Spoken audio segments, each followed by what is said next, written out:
tell me that you're on your way. Cause I can't wait another day. And I know you wanna play. Girl, I know the spots that'll make you hot. Maybe ready or not, you know. Girl, I know the place it's within your face. Tell me that you're on your way. Check my mic. Check. Tony Turn. Check my mic. DJ Rico. Burn it. KO Productions. We putting it down, baby. Say it going right here, Tony. I got a feeling I can't ignore. Girl, I've never been so sure. Needing you more and more.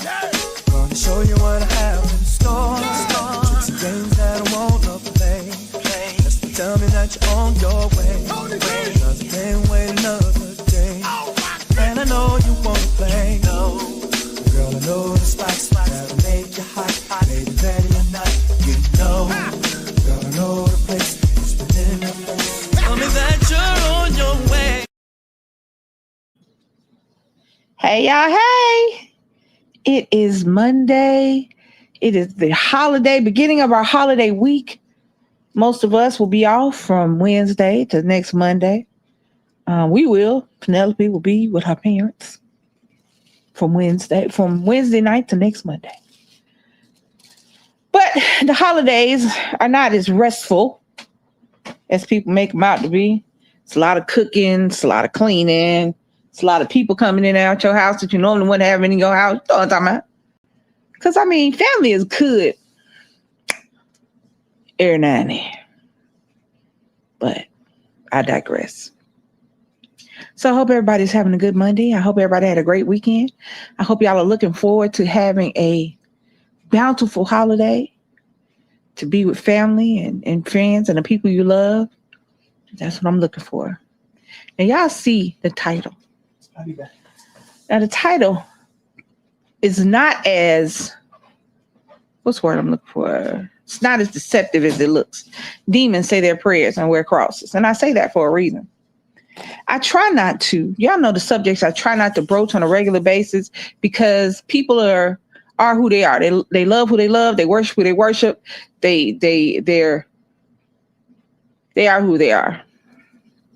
But sometimes something comes across my timeline or my FYP, or I hear it on TV, and it just, it strikes me and it kind of pisses me off. So today, that is why. I was on TikTok, and I saw a young lady get up for an altar call for Thanksgiving, giving thanks for what you're thankful for. And everybody do it. You know, churches do it. They bring people up to the altar. You do it at dinner when you have Thanksgiving dinner. You everybody go around the table and say what they're thankful for. We all do it. So I just thought, but what got me was, even before the little girl said what she said, what got me is telling people what not to be thankful for. Don't say you thankful for your parents, or you thankful for your classes or your grades or whatever. And I'm like, if you're a kid, I'm realistic, being realistic. What else you got to be thankful for? Parents doing the bare minimum is not what you're supposed to be thankful for. I'm thankful for my friends. I'm thankful for the people that cultivated school. I'm thankful for me getting an A instead of a B. These are things that children are thankful for. Because realistically, most children are afraid to tell their wildest dreams and hopes in front of people. I mean, adults are. But this young lady got up there, and the preacher, she gave instructions on what you're supposed to be thankful for. And then the little girl said, well, I don't really want to say. You know, she said she didn't really want to say out loud. She said, you know, I don't know exactly what the lady said. I'm not going to put any words in the preacher's mouth. Because it wasn't what she said so much as the fact that she said it at all. So the little girl said, and her mother was there, the preacher and some other little kids. And the little girl got on the mic and she said, I'm thankful for my stepmother because she listens to me because my mother does not listen to me. That's what she said. My mother doesn't listen to what I say. I'm thankful for my stepmother. And then everybody got, it's not in church. Now remember these church folks, they in church. Everybody started going like she said she was thankful for crack. And she said, now say that, what you said, say that again. She said, I'm thankful for my stepmother because my stepmother listens to me when I talk to her. So they started hollering about the demons in church and the demons in this little girl. And we got to exorcise the demons and we got to call them out and da-da-da-da-da, whoop-de-whoop, blase, blah. I'm sitting there going, you can't even go to church. Here's the thing. I try to stay off of religion because I'm not religious. I'm more spiritual. If I had to give an explanation, somebody asked me what religious faith I follow none. I ascribe to the fact that there's a higher power, that there are miracles out there to be had. I don't know if Christianity is right. I don't know if Islam is right. I don't know if Judaism is right. I don't know if Hinduism is right. I don't know if Buddhism is right because I don't know everything.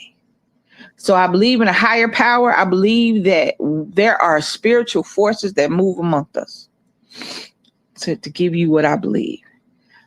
But I also believe that people will use church as an excuse to be bad.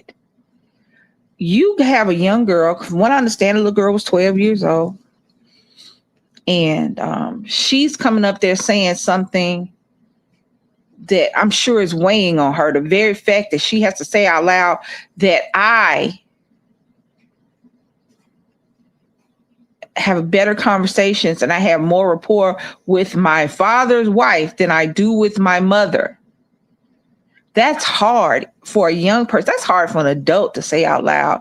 But you got a young person that say it, and I guess they figure they're in church, so they say it in church, and there should be a safe place.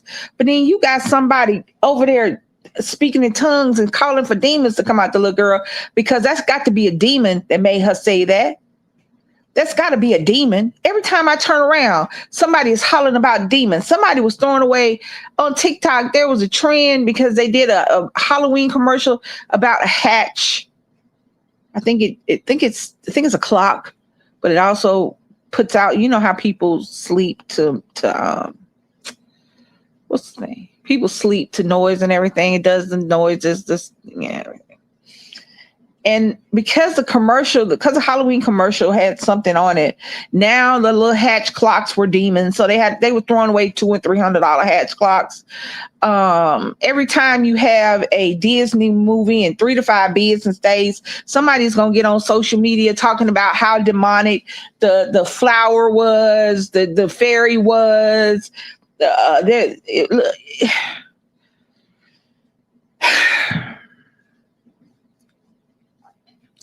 There's a reason that people are flocking away from organized religion. And that is one of the reasons. I should be able to go to church and say that, one, if Nick were to go to church and say that he can talk to DC better than he can talk to me, I need to see what I'm doing that's causing this issue. I need to see what part I played in that. That's what I need to see. I need to see what part I played and why Nick can't talk to me. That's number one. Number two, I'm not about to let nobody tell my child that because she feels the way she feels, that it is because of demons. That it can't be because me and her don't have a good relationship. It can't be her because I don't know how to talk to her. It can't be because she's scared of me. It has to be something demonic. And then they get to talking about the scriptures about children and their parents. And what kills me is cherry picking and finding passages of the Bible that make you feel better about some bullshit you got going on. And the fact that your daughter can't talk to you and she prefer to talk to the stepmother, you need to look at yourself, not at your baby. And I wish I might. It looked like they having a full-blown exorcism. And I'm over there looking, and it pissed me off because when you look at religious leaders, these people are supposed to be the guides to our spirituality, the guides to our soul, to give us comfort and peace on earth until our souls go to their heavenly home. That is what they're supposed to be.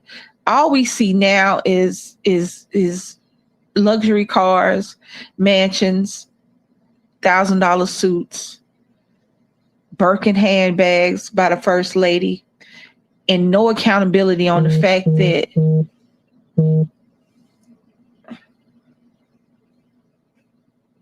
we can ask for your money, but you can't ask for help. That's all I see. People making excuses. And then every 3 to 5 business days, there's a new preacher somewhere on some storefront church telling you how, hey, cool gamer, telling you how to interpret this Bible verse, which is different than the person who you went to school with, to church with a few years ago told you, which is different than the Bible study lady back from you was a kid and your mom and them used to drag you to church. The reality is that everybody interprets passages differently. And who's to say what's right? The Bible is not the Bible of the Word of God. The Bible has been translated and rewritten thousands of times. And everything is not a demon. And the killing part is most of the demons, like I said, say their prayers and wear crosses. Why are you, what? I did not force Nick to go to church when he was a child, like I was forced to go, because I wanted him, as he became an adult, he had a Bible. He asked me questions about things. I told him the truth. We'd look up stuff when he wanted to know stuff if I didn't know it offhand. And if my friend at the time was going to church, she's now a pastor. And he would say, Mom, can I go to church? I'd be like, hey, you going to church? She's like, yeah. I said, come get Nick. She'd come get Nick. Because I know that when I went to church, it was just to go see my friends. I was not going in there to get closer to God. And very few children are. So that's just what it is. Now, y'all can sit up there and lie on your kids. And the reality is your kids are going to see the friends they only see on Sunday or Wednesday if y'all go to church on Wednesday too. So that's what I went for when I was young. And I just, it pissed me off to no end that this little girl now has no place to go. Think about it. This child has no place to go. She can't talk to her mama. Her mama's going to restrict her time moving forward with the daddy and the stepmom. She can't go to the pastor because see how the pastor did her. So where's this baby going to go? Who is this baby going to talk to? Is she going to talk to anybody? Because people are now going to make her feel like it's wrong to show your feelings and emotions, to have a differing view. Who this baby going to talk to? And then as soon as something happens, they're going to call her fast. They're going to say, well, she could have came to her mama. No, she couldn't. She already told you that she is thankful for her stepmother because her stepmother listens to her. How many of y'all, and be honest, you ain't got to tell me, but be honest. How many of y'all really listen to what y'all kids tell you? How many of y'all are really, really there? You can lie to us. You ain't got to tell me, but I want you to think for yourself. How many of us are really there for our kids to listen to the crazy shit that they talk? Because they talk crazy shit, but they want to be able to talk crazy shit and good stuff at the same time. They want to be able to talk craziness because that's what they do. But by being able to express their craziness to you, they also know they can come express their real life to you. So who is this child going to talk to? The mother and the preacher in there acting a fool and somebody's recording it and they post it. It's already hard enough being a young person. Then you got the extra added pressure of social media and what's what I'm looking for? and trying to live up to social media standards. You already got enough going on in your life. And now,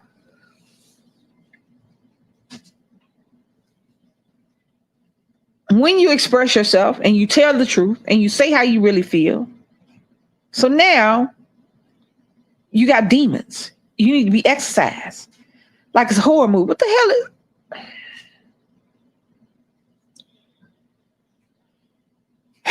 Every time I'm listening to a podcast or I hear some kind of ridiculous take online, there's at least one pastor or preacher in the mix. The thing with the lady and the man sitting on the podcast with the other man and her telling the story of how she used to get her husband ready to go cheat on her, iron his clothes so he could go with his girlfriend, and listen to him tell her that she really wasn't his first choice, but he needed a wife. So hey, here we go. And when I can't fulfill my wifely duties, that's a preacher. Or I'm listening to preachers talk about how women nowadays have jobs and go to school, and that's not what women are supposed to be. They're supposed to be at home, and their godly woman is supposed to be at home, and she doesn't need an education. She's got a man, and it's preachers. They get up on the pulpit. They get up in the pulpit on Sundays and Wednesdays and shit, depending upon church you go to every day, telling you what you're doing wrong, telling you what God said. This is what this is what God told me. I had a dream. I heard a whisper, and all of it was God telling him to do this and this and that and the third, and God telling us to tell y'all what to do and this and this and the third. But the reality, why don't God never say none big stuff? He always whispers to you about bullshit, or he always whispers to you about your you're needing a Bentley or a Maserati, or needing a 12-room mansion as opposed to a 10-room mansion. He always whispers to you about the Armani suits and the gold necklaces. He always whispers to you about bullshit, but don't never whisper to you about maybe why don't you put that money back in the church? Why don't you get that roof fixed? We've been fixing on since 1972. Why don't you put some cushions on these pews? Because you had these people sitting up here hollering at you. Hey, sitting up here hollering at you for 4 or 5 hours on these wooden ass pews. How about you do some of the stuff that you done sent these envelopes around that you supposed to put their last dollar in, as opposed to sitting up there writing notes to 70 and 80-year-old widows who are on a fixed income and who you won't bury and you won't speak at their funeral because they didn't pay their last tithe. See, that's what we getting now. It used to have a calling. You used to have a calling. You used to have to live your life the way you live the word. That's what you used to have. Hey, Cool Gamer, I spoke to you. You ain't hear me? Hold on. Can you not hear me? Oh, wait a minute. Them two different Cool Gamers. Hey.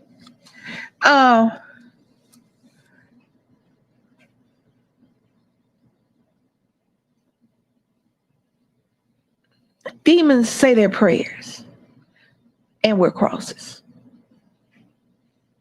You know how many people say, I'll pray for you? Don't pray for me. Because just as quick as people pay for your welfare, they'll pay for your downfall. I'm good. Thoughts and prayers. I'm good. I don't need your thoughts or your prayers. Because you shouldn't have did whatever you did. When people get to talking about, I'm going to put out my thoughts and prayers and I'm going to pray for you.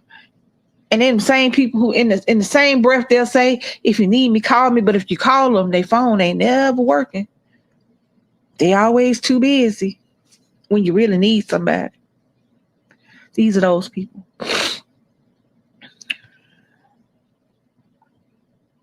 And that leads me into this. So I don't know exactly when it happened, but there's a TikToker called Girl Lala. Now, I didn't follow her. I don't know who she is, but she is a transgender woman. She lived her life as a woman. She was a hairdresser. her boyfriend allegedly took her life.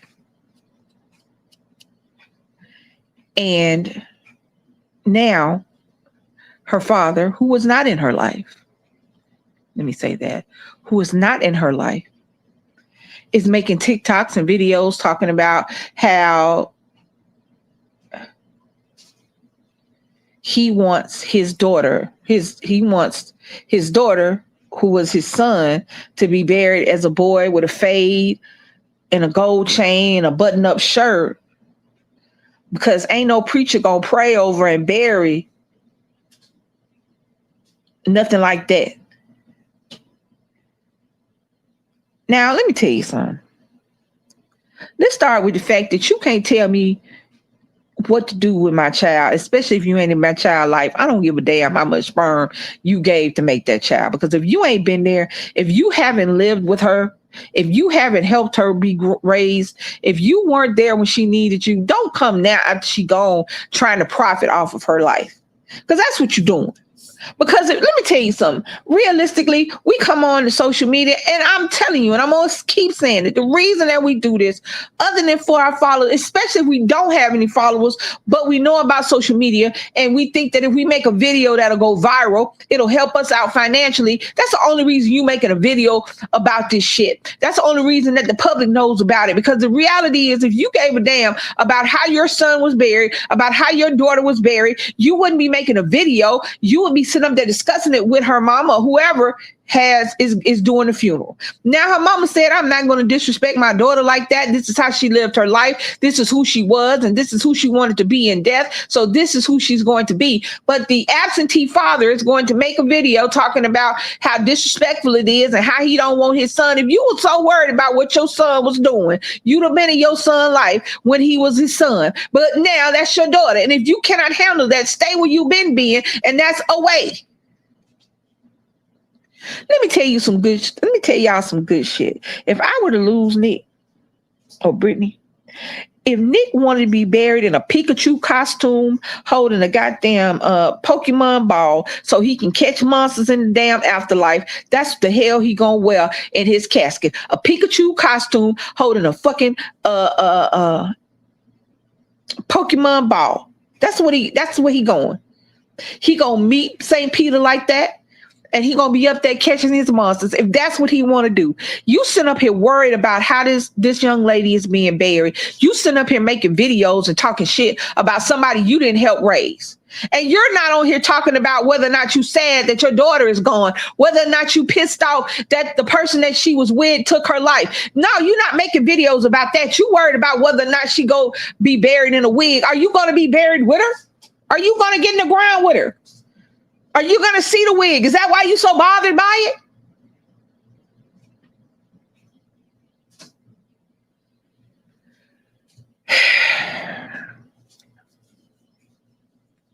Parents who do little to no raising and then want to come have a say in what happens to the children when they're adults kill me. They kill me. You sitting up here talking about what God won't, what the church won't do, what the preacher don't want to do, when you wasn't there worried about whether or not his soul was saved when he was alive. You weren't coming over there talking about nothing when she was alive. Now in death, all of a sudden you're a present father. What the hell good are you? Let me tell you something. Death does not make a person better. It kills me, but it also doesn't make them worse. It doesn't make them anything. It makes them deceased. It makes them now a memory. It makes them a part of your legacy, but not a part of your life moving forward. Death doesn't change a person. Every time I hear when people get to talking about somebody deceased, they talk about the shiny lights in their eyes and all. Don't say no shit like that about me, because it's a lie. It's a lie. I didn't sparkle. I don't shine. And I'm not going to give you the shirt off my back. I will buy you a shirt. When I'm walking around here without no shirt on, I will buy you a shirt.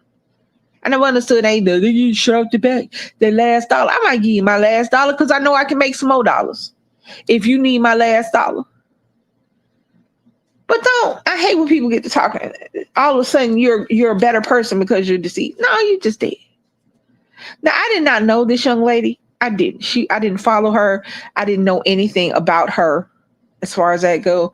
I just happened to be watching a video and somebody was duetting his video. And I'm listening to him talk about girl Lala. I don't remember the name, his birth name. And I'm sitting up there thinking, hey, Elder I'm sitting up there thinking, you coming along now, having an opinion, getting online, making videos, talking about whether or not he should be buried, she should be buried, whether or not the preacher is going to be out, all of that. That's not your place. People automatically assume. Thank you. I'm gonna tell you something, Miss Elder. It's this time of the year, I'm kind of off and on when it comes to being perky and fluffy and dark and dismal. I was at the end of last week. I'm not good during the holidays. A lot of stuff happened. Hey, Shadrika, a lot of stuff happened in my life during the holidays. So I'm here for the holidays for my family, and I have ups and downs. And a lot of times I don't want to talk. But just so happened, these few things have been happening. And it just got me to thinking about, because I try not to, like I said, I try not to talk about religion or anything. I try not to talk about race relations because I'm very passionate about that. I try not to talk about politics because I can't change your mind. You can't change my mind. And right now we're living in the worst political time in American history. It just is what it is. And to my estimation, and nothing you can say can change that. Nobody can tell me about what's going on right now can change it. So I try not to talk about these things. But every now and again, you have to come out of what you're comfortable doing and say uncomfortable truths. And you have to come out publicly, because the reality is that nothing is going to change if everybody's like me. So every now and again, I have to step out of my comfort zone and I have to talk about things that are polarizing. I'm not trying to change anybody's religious views. I'm not trying to change anybody's views on spirituality. I'm not trying to change anybody's church going habits. I'm not trying to do any of that. But what I'm trying to do is get people to understand what people like me see.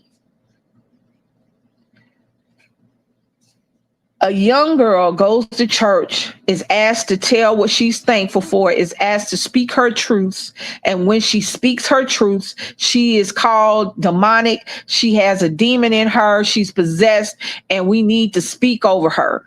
Instead of trying to figure out why she feels more comfortable and better talking to her stepmother, because her stepmother listens as opposed to her mother. So now that she said this out loud, she said it twice to make sure y'all didn't understand she meant what she said. And on the second time, they get to laying hands, speaking in tongues, and all of that, trying to get the demon out of her. But nobody asked why this little girl don't want to talk to her mama. Nobody asked why this little girl can't talk to her mama. Then nobody look at the mama and say, maybe we need to pray over this hoe. No, you want to go over there and traumatize, because that's traumatic. I'm damn near 60. And if I went to a church and said something and all of a sudden people started laying hands on me, that'd be a different story. I'm grown and I feel like I'd be fighting, but that's another story. But you start laying hands on me talking about I'm possessed because I said I'd rather talk to my wife than the preacher or whatever, then that's traumatic. Imagine if you will, if you're a child and people are holding this and the preacher's holding on to her and I'm like, come on. First of all, y'all bullshit. Let me tell you something. I do not believe in organized church mega churches. I do not believe that they have any affiliation with the Lord at all. I don't. And that's just my belief. And if you like Joel Osteen and what's the black dude name that said he needed another jet. He got a jet, but he needed a bigger jet. and the other black and the one that said 2 times 2 and you gotta get your 2,000 and you gotta have another 2,000 from somebody.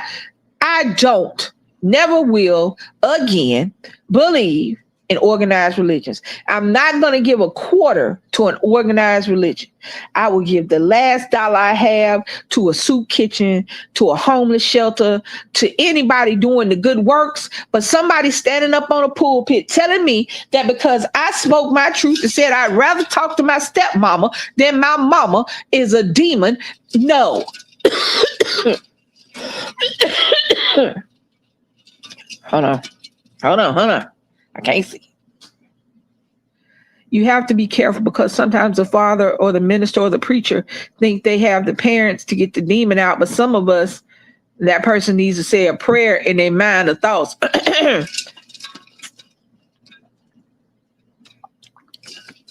What happened, elder? What started my rant? They were doing an altar call at church. And it looked like a family because it was like 3 kids and there was a preacher behind them. And I guess the mother was standing in front of them and they were asking them what they thankful for. The preacher already pissed me off because she getting up there telling the kids what not to say they thankful for. I don't want to hear nothing about you thankful for school or your friends. That's what the preacher said at first. And then the little girl said she didn't want to say. And I guess the preacher was like, I guess it's safe in here, whoop-de-whoop, whatever you say to make somebody feel comfortable. So the little girl said, I am thankful for my stepmother because she listens to me more than my mom. And everybody got, like the little girl said, she worshiped Satan and danced outside in the moonlight covered in blood. The little girl just said, I'm more comfortable talking to my stepmama than I am to my mama. That's what the little girl said. And the preacher was like, say that again. And she said again, I am thankful for my stepmother because I can talk to her when I can't talk to my mother. That's what she said. So then the preacher grabs up the little girl, the mama come up there. Everybody is out in the church acting like the little girl said something crazy. The mama sitting up there. Ain't nobody said why ain't nobody in the whole world asked, why can't the baby talk to the mama? They just immediately went to the little girl is full of demons and we got to do an exorcism. Let me tell y'all something. Somebody said something the other day, and in my whole 60 years of living in the maximum amount of churches that I went to growing up, I had never thought this until I knew it, but I never thought it the way they said it. They said the devil is an angel too. And if the devil is so bad, why is the devil the one that punishes the bad people? Right. We don't think in those terms. When we think about religion, for some reason, when you think and talk and are taught about religion, we are automatically, immediately taught to turn off common sense. We are taught to turn off critical thinking. We are taught to turn off everything that they teach us when it comes to religion, when it comes to church, when it comes to preachers, when it comes to what goes on in the church. We're immediately taught to turn off common sense. Common sense would tell us that church is not a safe place because the majority of children who are abused by people other than their parents are abused in a church setting, in a religious setting. Everything that we're taught that is bad, I have seen go on in church. Bullying, adultery, fornication, homosexuality, everything that we're taught that is bad goes on in church. And all that we're taught to ignore that. We're taught that there's a bigger, deeper meaning just because somebody said it's a church, just because somebody is called a pastor. I listen to pastors and There's a young man on TikTok. He's a pastor. His name is Christian. I cannot think of his last name, but he does a lot. He says he deconstructs harmful theology. And if you don't know what that means, we are taught theology. Bible study is theology is teaching of the Bible, teaching of religion. That's basically what we're taught in church. Bible study. We're taught how to interpret the Bible, what this means, da da da da da. Yes, he was an angel, but for some reason here, hold on, I can't see. He was an angel, but some reason I don't know what that word is, or know that his powers that are God. Hold on. I'm about to put that up because I can't see. Oh, here we go. He was an angel too, but for some reason he heard or know that he can have the powers that our God has. I mean, he doesn't. Technically, the devil does not have the omnipotent, omniscient, all-knowing, all-seeing, devastating power that God has right now. If we just describe ourselves to what the Bible says, God can stop time right now, stop us in the middle right now. Everything stops. It'll start back over again right now. The devil can't do that. The devil can't do that. The devil can tempt. The devil can be insidious. The devil can't do what God can do. If you just read the Bible and go by what it says. I'm not speaking biblically. I'm just saying what I've been taught in a more secular language so that everybody can get it. But we blame the devil. The devil made him do it. He did it because he's demonic. That's a demon. Every time on the crime channels and the ID channel, all those, every other show, they're calling whoever did something bad a demon. I know demons are real. But here's the thing. That's another thing I never understood. There's a book. I'm using a book. Yahweh is an evil deity.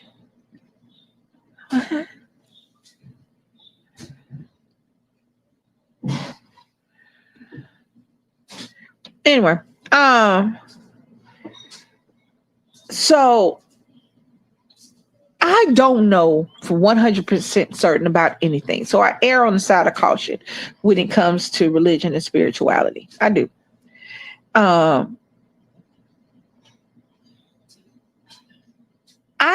It bothers me that we ignore, if the exact same thing would have happened to that young lady, if she would have gotten up in school and the teacher said, y'all say what y'all are thankful for in front of her parents and other people and other people. If she was in school and gotten up and said, I am thankful for my stepmother because she listens to me, my mom doesn't. And if people had got up and started calling her a demon and laying hands on her and acting like they were trying to exercise something from her, y'all would have been fighting. The mama would have been fighting. Everybody would have been fighting. We suspend reality when we're in church. If she would have got up in the middle of the living room and said that to the family and friends that was coming around, and all of a sudden people got to hollering at her, calling her a demon and calling her bad, and everything she said was wrong, and da da da da da da, we would have been fighting. But because the exact same thing happened in church, everybody getting up, speaking in tongues, waving their hands to the Lord and talking about get them demons out. When all that little girl was telling y'all, in other words, I can't talk to my mama. Me and my mama don't have a good relationship. I am glad that I have somebody that's an adult in my life that I can talk to. That's all that little girl said. She didn't call her mama evil. She didn't say no was wrong with her mama. All she said was, I can't talk to my mama. And that sentence and her being able to talk, I would like for somebody to tell me, why would that sentence make somebody in church mad?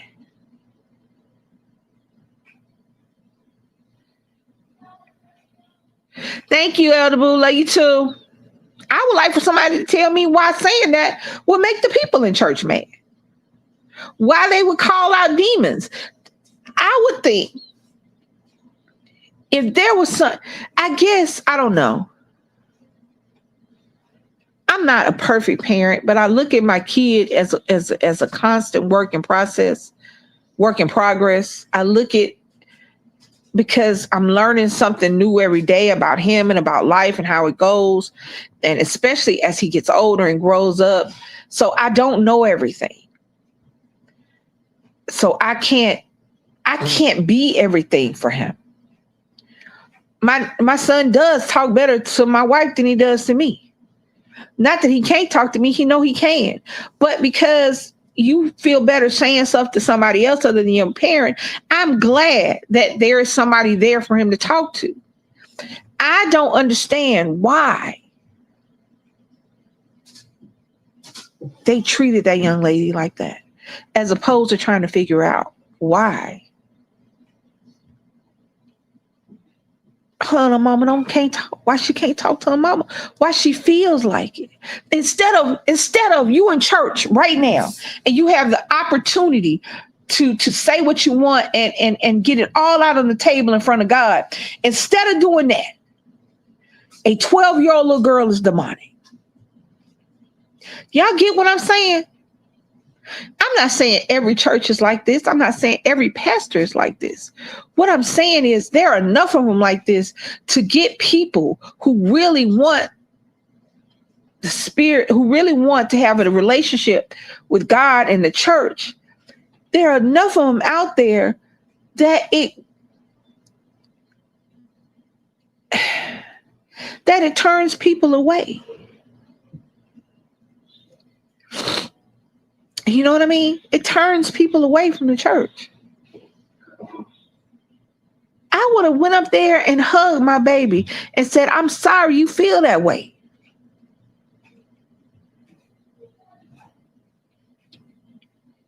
I would have been mad, but I'd probably been mad too, a little bit of him. But I'd have been mad with myself too, because I've been like, what did I do that my baby can't talk to me, that he got to talk to somebody else? What did I do that my baby got to say this in church and can't say this to me at my house? Y'all get what I'm saying? We suspend reality when we get in church. Because if the things that happen in church happen in real life, we be cussing, we be fighting, we be shooting, we be calling the cops. But we don't do that when it comes to church.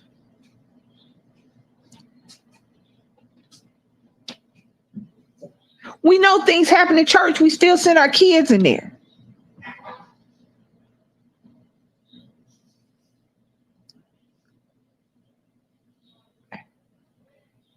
We listen to a pastor tell us about why we should stay married and why I should forgive my husband for cheating on me and why I should just overlook it and be a good wife. And the reason he says that is because he cheating on the church mother. The reason he say that, and he's so good at saying that, is because he is cheating.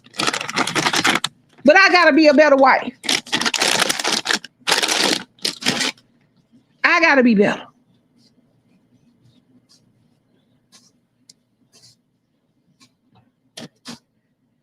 I don't understand why we can't go to. I don't get it. I felt so, like I said, I felt so for that little girl, because you know that she picked that moment. She picked that moment to get it off her chest, to get it out of her. And she was met with bullshit. She was met with bullshit. Now I've been watching horror movies since I was a kid. That was a long time ago. And some of the most,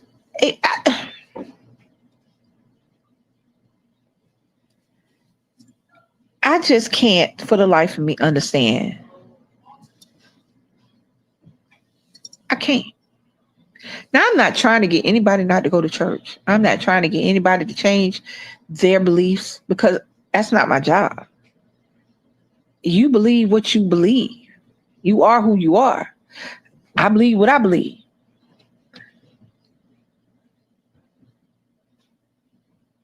Hey, Charlie. Thank you. I'm just saying, this is what I see. I'm saying that this is what I didn't get it.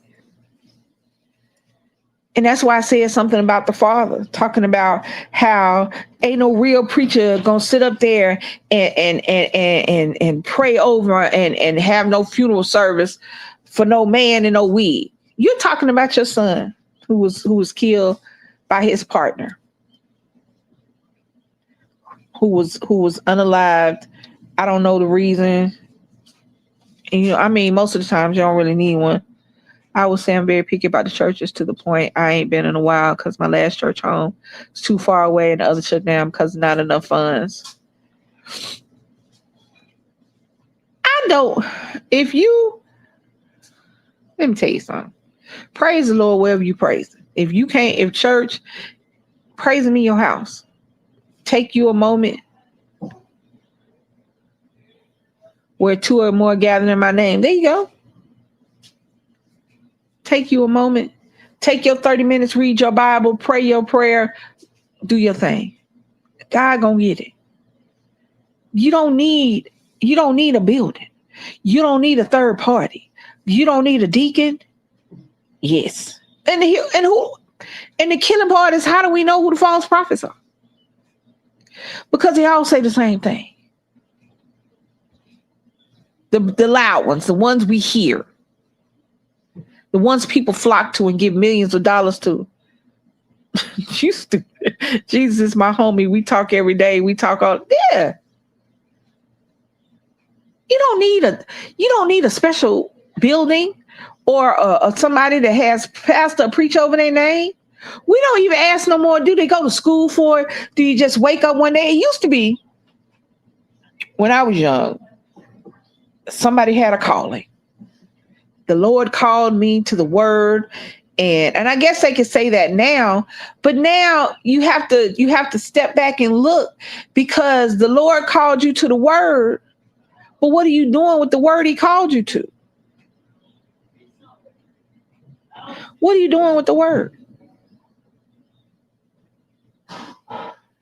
I talked about the lady who did the social experiment, calling calling churches to get a can of formula for her baby. And she called over 30 churches. And out of those churches, only 9 churches actually tried to help her. And most of them, even the ones that said they could help, you had to fill out forms. You had to do certain things to get it, couldn't just go to do it. Every mosque she called said what kind of form you need. Every temple she called, everything that wasn't Christianity, when she called, said they could help immediately. Mm-hmm.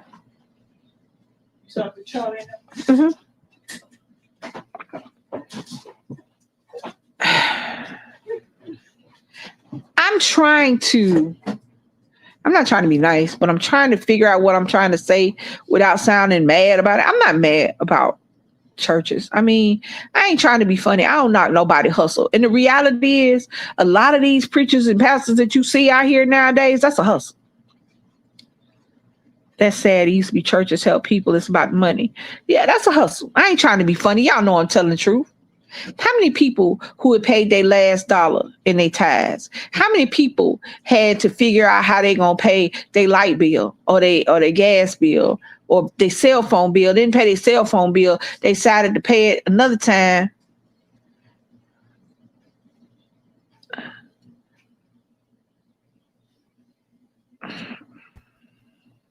Knock. Okay. I was at the door knocking, going, knock. Hey, Miss Lisa. Hey, baby. No, I'm agreeing with you 100% on this. That's one of the reasons why I stopped going to secular church. Because it used to not be about that, right? People didn't pay about how much you put in a collection plate. It didn't put you down because you didn't have a whole lot. And church, we used to come together as a church, and we knew a family was having it hard. You know what I'm saying? Yep. You come together, you help that family. You don't see that no more. They got churches calling people at home for their tithes. Yep. Where in the good book does it say that you're supposed to pay a church the tithes? Well, it doesn't, but here's the thing about Bible study and interpretation. The reality is if you got a good mouth game, you can make other people interpret words the way you want them to. And the reality is, I can beat around the bush all I want to. Preachers and pastors nowadays have good mouth games, and they know that the money is in the church. They know that they don't have to do much. All they have to do is thump this Bible, say something that they feel like is going to get enough people riled up, and they will have people paying their last dollar. I have seen elderly people, their children and their family come to social media, because nowadays you want to get somebody, you go on social media, because social media do their job and find them for you. I have had people come in there and show how I couldn't bury my mother at her church home because she didn't pay her tithes, and the preacher said that she wasn't a part of the church anymore. I can't come in I can't bless you because you didn't pay your tithes last month. I don't remember seeing your name on the road with the tithes in it. Where you been? Now, all of these are elderly people. These are older people. And the reality is that if you're not independently wealthy, once you hit a certain age, you are on SSI. You have a fixed income. You only have so much money coming in and very little of it. You have so much money to pay for where you live. Keep your lights and your utilities on. Keep a phone in your house because you need one, because you're older. You need to be able to call the people. And put a modicum amount of food on your table. But these people are still being hounded by these preachers. And I'm not talking about all of them, so don't get on here talking. I'm not talking about all. Y'all know who I'm talking about. I am sure that you have seen a pastor in your community who is driving the newest car, who has on the newest clothes, whose children have the newest car and the newest clothes, and they ain't got no job. They got these mega churches. First off, it kills me. I'm gonna tell you something. To me, I'm just saying, this is my personal opinion, Miss Lisa, and people can disagree. To me, having all those gold idols for false worship and all that look pretty stuff, that's not the house of the Lord to me. Well, it's not, but that's the thing. Like I said, that's a perfect example of being able to suspend reality when you get in church. For some reason, that has boggled my mind for the entirety of my life is the reality suspension that you do. Now, when I was young, I didn't know exactly what it was. But now as an adult, it's like as soon as you come through church doors, you suspend reality. Now, if we were to go into somebody's house, and they were decked out the way that the church decked out and always asking for money. Think about what I'm saying. You go into your homegirl house and it is laid from the front door to the back door.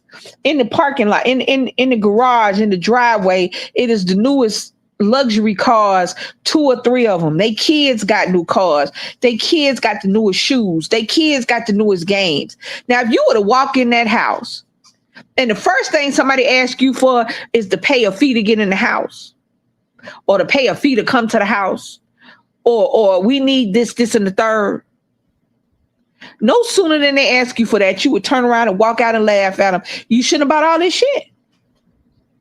Shouldn't be living. But now, as soon as we get to church, though, as soon as you pull into the church parking lot and walk through the church doors, all of a sudden you don't think the same. Do you know how many people I done sit up here and heard? Well, I gotta keep my pastor in the newest car. I gotta make sure their house look better than I don't know who the hell they looking better, because they damn sure look better than yours. I've heard them say out loud that I've heard them say that.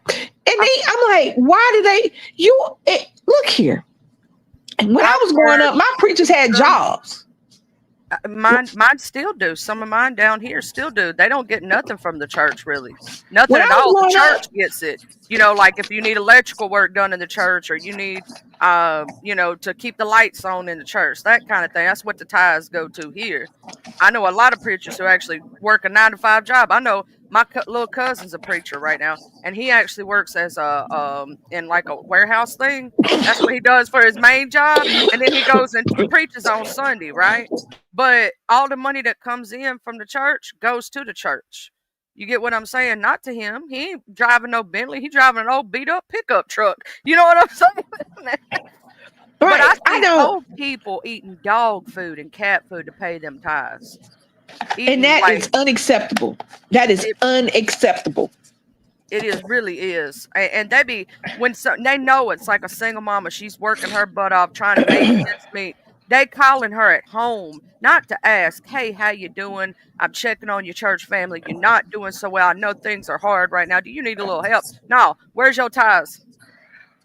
I would like for the person who's gotten a call from their church just to see how they doing, to say, well, my church called me, because my mama church, they called after my daddy died. My mama church, they called me after she died.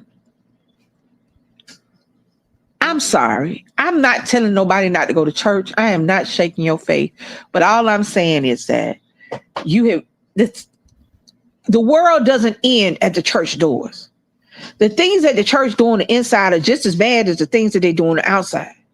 And we have to start holding churches and preachers and people who call themselves pastors and deacons and the seniors of the church. They have to start being held accountable for the things they do that are the same that on the outside. Well, here's the thing. I'm going to say this. I've been to some amazing churches. I think church is supposed to be a place to meet up, to fellowship with other fellow Christians and to hear the word. Nothing more, nothing less. It is not supposed to be the end all be all. It is not supposed to be the place where you judge your neighbor. I see that go down all the time. Like, you have a family come in, they're not doing so well, so they're wearing holy baggy clothes. Do you know how many people I've seen put those people down for being in church? Churches, people in church, the church ladies, the people that go to church every Sunday and 5-6 days out of the week, they are the biggest bullies in the world. They are the biggest bullies in the world. Now, I don't know the exact scripture. I don't want to lie, but I know somewhere in the Bible it say, come and worship me as you are. If I know that let me tell you something. If I did my big one on Saturday night and I didn't get in the house till 7:00 Sunday morning, it is a good possibility that I'm going to church, because I said I'm going to church, and I said I'm going to brush my teeth, wash my face, smell my clothes to make sure I don't stink, and go to church in what I went out in. If I don't have a dress to put on, I'm going to put on some pants. If I got to go to work after church, because guess what? That commandment of no working on Sunday thing, that don't work for 90% of the population. If I got to go to work right after church, I'm going to wear my work clothes to church. And I shouldn't have to worry about whether or not Sister Agnes and Brother Jimmy over there is talking about what I got on. What you worry about what I got on? We need to worry about that little girl that keep going to Brother Jimmy's job every other Wednesday. That's what you need to worry about. You need to stay out of my business. I'm here for the word. I am not here for your word. But that's not what happens. What happens is, as soon as church doors open, all of a sudden you're in the land of Narnia and nothing is right. I have watched preachers look down. I had a preacher look down my roommate's shirt the entire service, because we were sitting on the front row. I was like, why are we sitting on the front row? First of all, I was like, what the hell are we sitting on the front row? In my head, I'm at my roommate's church in her hometown. We went there. I forget where I went. I think it was for Thanksgiving, matter of fact. And he come out the back. He the new preacher of the church. And he come out the back in this all red suit. He looked like he just got off the stroll, but that ain't got nothing to do with me. He had a cape. So you can understand what I'm saying. Oh, Lord, not a robe like a preacher about to put on, but a cape, a velvet cape, like a king. So I digress. He looked down my roommate's shirt the entire time we was there. The whole time, his eyes were on her face and her titties. And I'm sitting there going, you going to hell. But people say, because of the political climate, and a lot of it has to do with Christianity. A lot of it has to do with extreme Christianity, alt-right Christians, people who hide their racism and their bigotry and their hatred under the Bible. It's so much hateful stuff going on. Oh, I had a personal experience with this not long ago, Miss Lisa. There's a girl on here who said that this lady, she's special needs, and she happens to be a lesbian, and she said that she was an abomination of God. When I heard that, Miss Lisa, I went in. I'm talking about, you would be proud. My B sector came out of me, child. I jumped off that porch real fast, like, because to me, no one is an abomination of God. God made us beautifully ourselves. He didn't make mistakes. Well, they used to call me, when me and DC first got online, we used to get DMs and comments left about us being an abomination before God. That was even before we got married. And, after they tried it for a minute, but I'm like, let me tell you something. First of all, here's what get me. Number one, who told you I was an abomination? Who said? Don't worry, I'll wait. Who said? Because the Bible didn't say that. That's not what the Bible says. That's number one. That's not what it says. That's number one. Number two, you don't know what it says. Because the Bible that we read, the Bible that is relatively available to all, the King James Version of the Bible, was a version of the Bible written by a king who wanted to be treated like a god. So he got it translated and set up the way he needed to be set up. And that is the very same Bible that they used to justify slavery. That is the very same Bible that they used to justify marrying children. That's the very same Bible they use, huh? You want to know of a thing in the Bible? Then ask them, why are they wearing anything beside cotton? Because did you know that also in that Bible it states in those same paragraphs, if they're following Old Testament, which you're not supposed to, it states that you're not supposed to use any mixed fabrics. Can't wear polyester. Can't wear polyester, all those things. Why are you over there eating that bacon and that ham hock then, honey? Because also you're not supposed to eat split-hoofed animals. So what we talking about?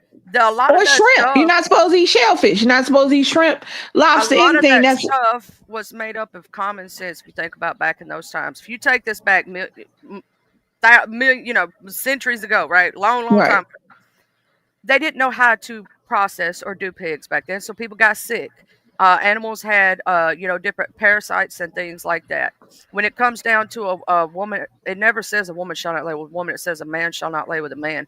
But when it comes says a man, the original text actually said a man should not lay with a child. Oh, that's in there too. The original text. The original text, there was only one. That's why I keep saying that these are rewritten versions. The Bibles that we have now, the King James Bibles, are not the original Bibles. The original text was telling them to stop messing with the children. Oh yeah, the hedonism. But that, no, not just hedonism. The text that you're referring to had nothing about men laying with men or women laying with women. It was men laying with children as they would a woman. That was the original text. They changed it so that they could add homosexuality and take out pedophilia. Understand that any text, not just the Bible, but any text that can be interpreted has been rewritten and changed and translated so that it would favor the person who rewrote and translated it. I'm a pedophile. I'm not about to sit up there and have no shit in the Bible to say I shouldn't lay with no kid. So what do? I'm going to make them look at somebody else. I'm going to make them look at the gay people. When in reality, I shouldn't have to tell you not to put your damn hands on a kid. It shouldn't have to be stated in the Bible. You feel me? There shouldn't have to be a passage anywhere in the world that tells me to not mess with children. If you look at any religious text, if you take all of the different ones and you take it down to the barest bones, right? I'm not talking about the disagreements we have in belief systems or any of that, right? All it comes down to is how to be a good human, how to be a good person, treat people well, don't go around murdering people. You know what I'm saying? It's simple. There is But you one don't God. need, but you don't need, but here's the thing. It's nice to have the Bible. It's nice to follow the Bible. But if I never saw a Bible in my whole life, I would still not want to not just go out and randomly kill people. I would still not want to mess with the babies. I would still not want to cheat on my wife. I would still not want to disrespect my mom and them. I would still believe in my God. You understand what I'm saying? I don't need the Bible to make me a good person. It's nice to have. But one of the arguments they make is that without the Bible, what kind of person would you be? The person I am? I don't actively, when I do something, when I talk to you, okay, hey, honey, when I talk on here, I'm not actively looking at the Bible. I'm not actively quoting the Bible. I don't actively think about the Bible. I just know this is right, this is wrong, this is good, this is bad. I'm going to do this, I'm not going to do that.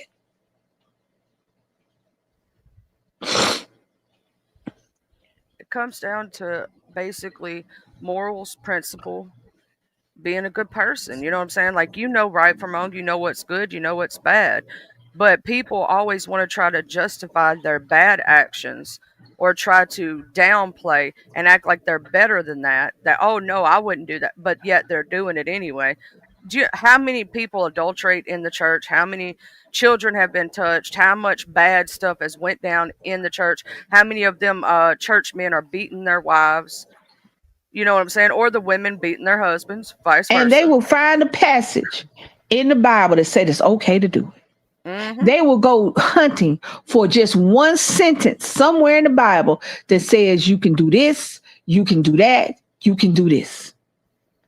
They will try to find it. Or they'll say, like I said, they'll say it's not in the Bible. It doesn't say that that's bad. The Bible is not the end all be all of what's good and what's bad, what's wrong and what's right. You know, Penelope is about to be 3 years old. And while she does not have the emotional intelligence of an adult, she knows what's right and what's wrong. Just instinctively from being a child and watching us, not from any scripture I quoted to her, not anything like that. She knows the difference between right and wrong. And as she gets older, she'll be able to apply it differently and she'll be able to grow into the person that she is. Because the reality is, an evil, bad person, it's not necessarily because they don't know right from wrong. It is because they choose to do wrong, regardless of whether or not the Bible said so. It's the choices you make. And then you want to excuse it by saying that the devil made me do it. A demon made me do it. It's demonic. But if you were to get somebody who is thumping the Bible, who is screaming about demons, tell you what a demon is, they couldn't. You can get a lot of hemming and hawing, a lot of but you won't get a demon is this, this, and the third. Well, how do you know it was a demon? They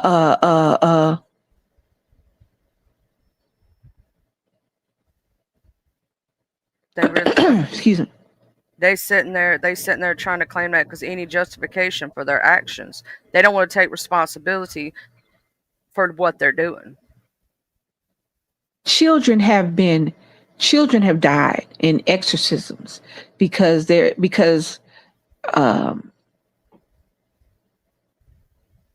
church told them that I saw a demon in your child. Do you understand that? You understand that people, I've said it before. The other day we was talking about, I don't know what we were talking about, but people will get into careers or get into jobs and lifestyles that give them access to people so that they can perpetrate their evil, their badness.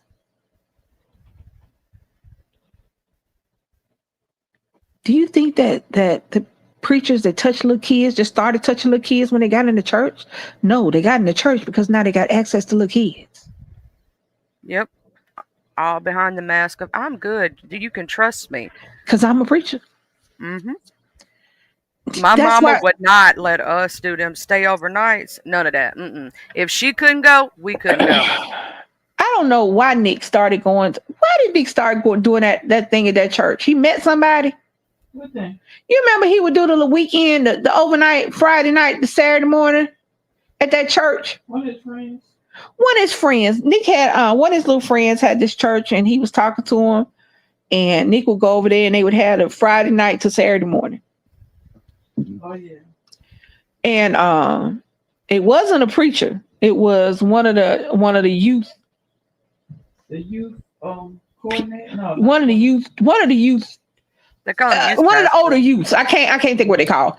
But one of the older youths, come to find out, it wasn't Nick, but he had tried to. I don't know whether he actually had committed anything, but he was trying to solicit sexual encounters with a child, 13 years old. And Nick didn't go back. Now, he got arrested, but Nick didn't go back. I didn't care whether or not he was the only one doing it. Didn't matter. And I didn't care whether or not nothing didn't happen to him. That just, when you want access to the general public because you have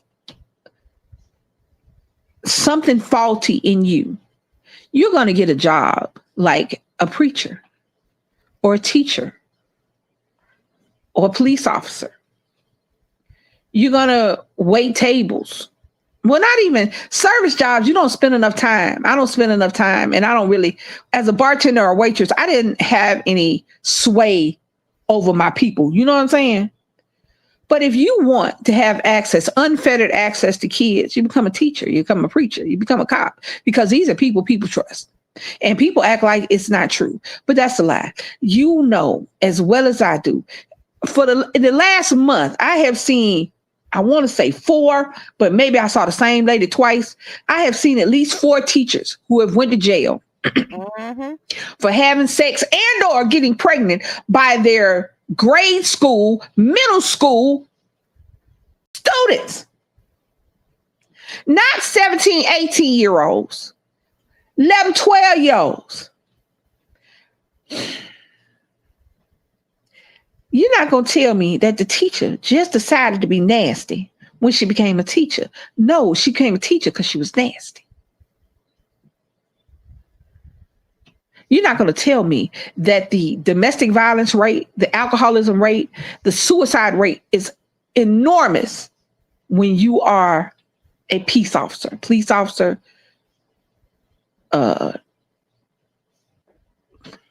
I don't know what other police officers, but cops, sheriff, things like that.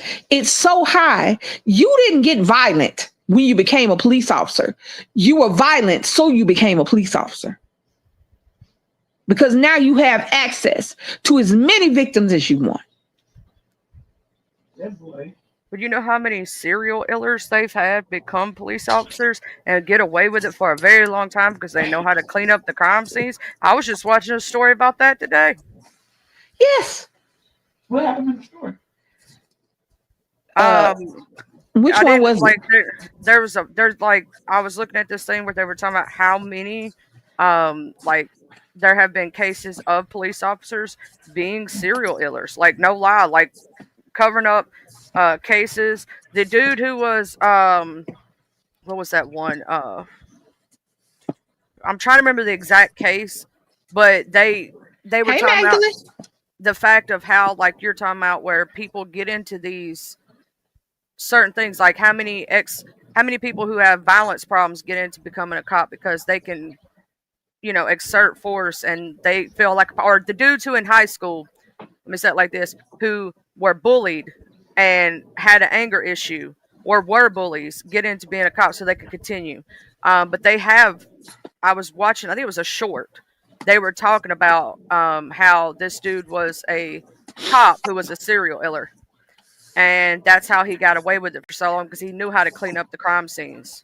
There was one where a guy, he was in California, and everybody knew him as a black guy. He's one of the few black prolific serial killers. Because realistically, and I know this about to sound crazy, because I'm gonna say it like it's kind of crazy, but it's not. Realistically, to be a serial killer, that means you have killed 3 or more people. A lot of times you catch serial killers before they become what you consider a serial killer because they only kill 1 or 2, because you caught them on their first or second bop. So there was a guy in California, he was a black guy, and he used to work for the police department. He did the maintenance for it. He took care of the cars, and everybody overlooked him. He lived in the neighborhood and everybody overlooked him until they got DNA. Then they was like, oh, sniggity snap. Oh, there was a cop who, well, wasn't killing anybody, but he was a young guy. He was in his late 20s, early 30s. He was convicted. I want to say he almost got 1,000 years. I want to say. Do y'all remember the Golden State? The Golden State was the white guy, the old white dude. Yeah, he was actually a cop, a former. Yeah, he was a cop too. I forgot he was a cop.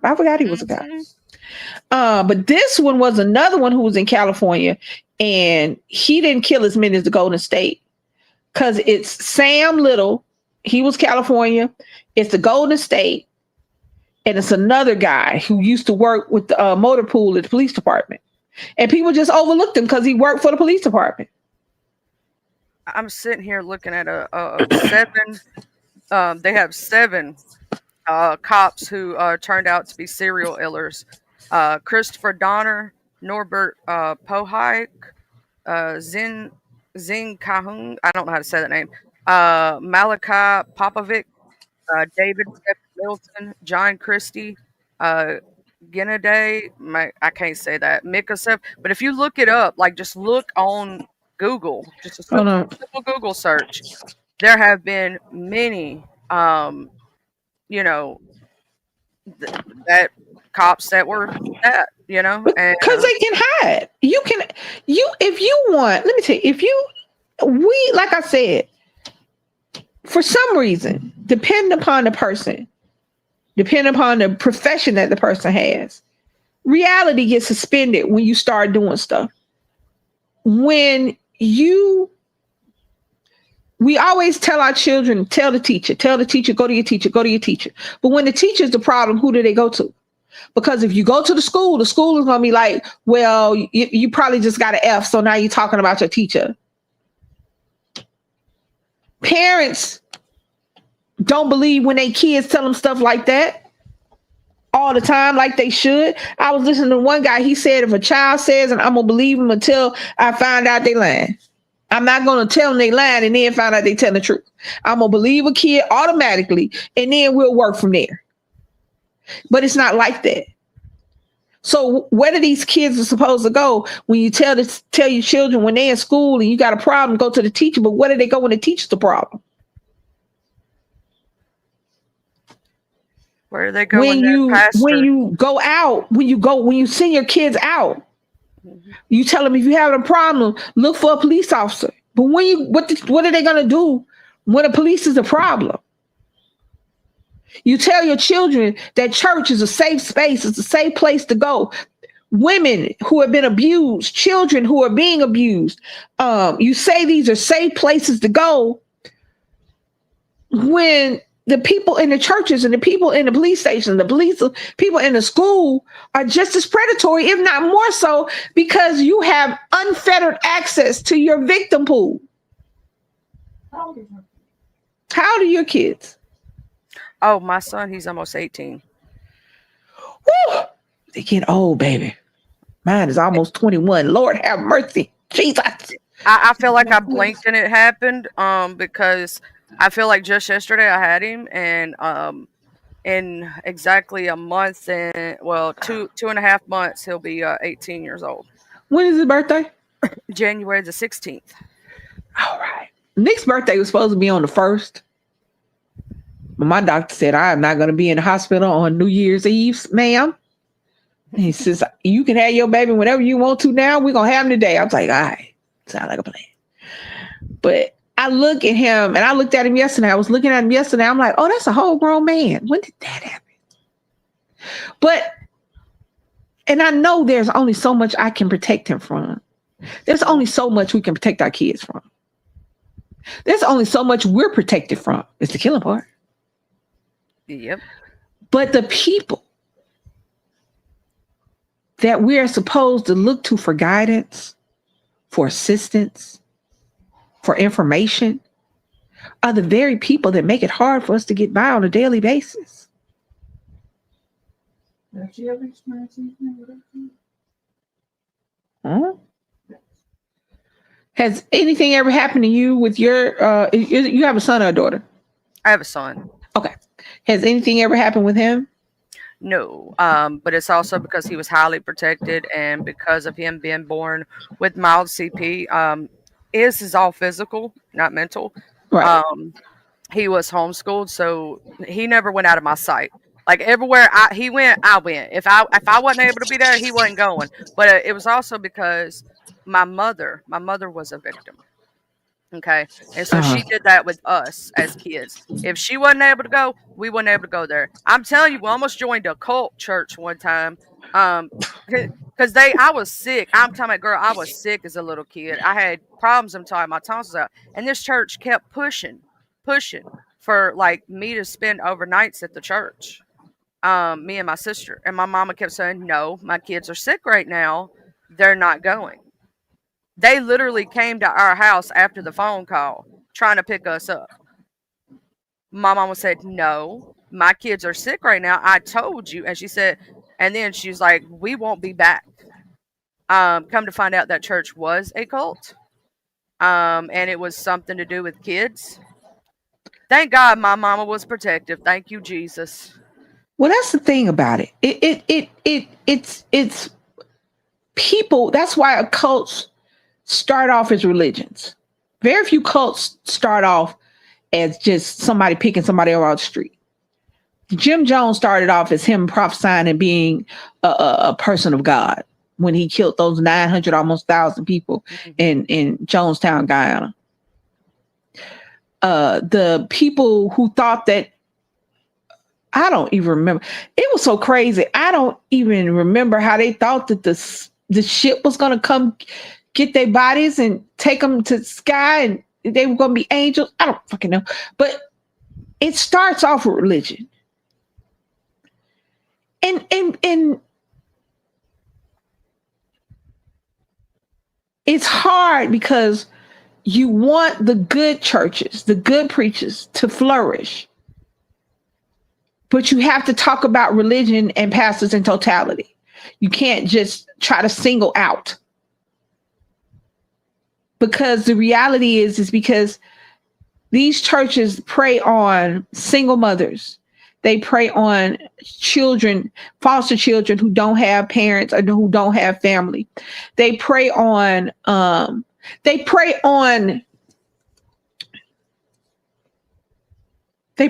ignorance. I was talking about what gets me is, how are you going to minister to me and my wife when I know you cheating on yours? Mm-hmm. How are you going to tell me what I'm doing right and or wrong with my child when you don't even talk to yours? And I don't understand why people don't understand that if this church don't work today, another one will work tomorrow. Because what you want is your relationship with God, the word, your spirituality, and your soul. That's what you want. And you don't have to settle for the church you in, because it ain't the only church. There's millions up there. I'm going to tell you something. That's why I've waited, Miss Lisa. I ain't found... See, I like to find a church home. When I walk in that church, I'm paying attention to a lot of things, right? A lot of things at one time. I'm paying attention to how the people treat each other, right? I'm paying attention to how is the pastor got a regular job? Is he over here? What's he doing? How's he, preaching a word? If I feel it from him, because what I may feel and might be good for me, you may not like. You get what I'm saying? So Right. I'm looking for a place where I feel comfortable, where I feel at home. Like I feel like God is there with me. You know what I'm saying? If I Right. don't feel that, I'm getting up and walking out because it's not for me. Not saying that their church is bad, because there have been church houses that I went to. The church wasn't bad, the people wasn't bad. It just wasn't for me. And until I found a few places. There's one preacher, I will put my hand on a Bible for this man. I wish to God I could find where he is preaching. I would follow this man. I'm just telling you, this man was blessed divinely. When I say divinely, I have never felt the Holy Spirit enter my body before that man. That man could preach. He couldn't read or write a lick. His wife read him the Bible every night. We didn't have maybe 10, 15 people in the congregation at the time. Right? We didn't have a lot. And I'm just listening to you. we were trying to keep the doors open all we could, but we couldn't afford it. We were poor folk. You know what I'm saying? Right. Trying to do the best we could. But this man, every time he preached, I got cold chills down my body and every hair on the back of my head. So I cannot explain the feeling. If you've never felt the Holy Ghost enter you, I cannot explain it to someone else. It's like this extreme excitement, but jitteriness at the same time with anxiety mixed in. It's like this. It's just a feeling you can't really explain. You know what I'm saying? It's like your whole body's just on vibration mode is all I can say. And this man, I swear he was divinely blessed. And I don't know if every time he preached, it felt like God was preaching through him. Well, that's what it's supposed to be like. And if it's not that, then I think people get it's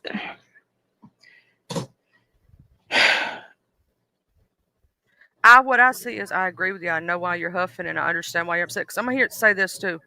These churches that are all about themselves, and like, you know how we say bad apples ruin it for everybody else. Here's the thing. Do you know how many people I've met that are not of Christian belief? Ask me, are you going to do this to me? Are you going to do this to me? Because they've had bad experiences. So many so that it's turned them from God. Do you know that I turned my husband back to God? That he had turned his head away? But to see what a person who is, I try to show love through Christ's love, right? And I'm just being a good person. And when I was preaching to him or teaching him or talking to him about it, you know, it was coming from, look, God gonna love you no matter what. You can turn your head from him all you want to, but he's still gonna love you no matter how much you fall, no matter how much you falter. And just him seeing me being different than they were showed him that he could find his way, because he was missing God, right? And he found his way back. But I have seen so many. Another friend of mine, he straight up turned to trying to learn every other religion, couldn't find a home in any other religion, become a Satanist, an atheist, all this.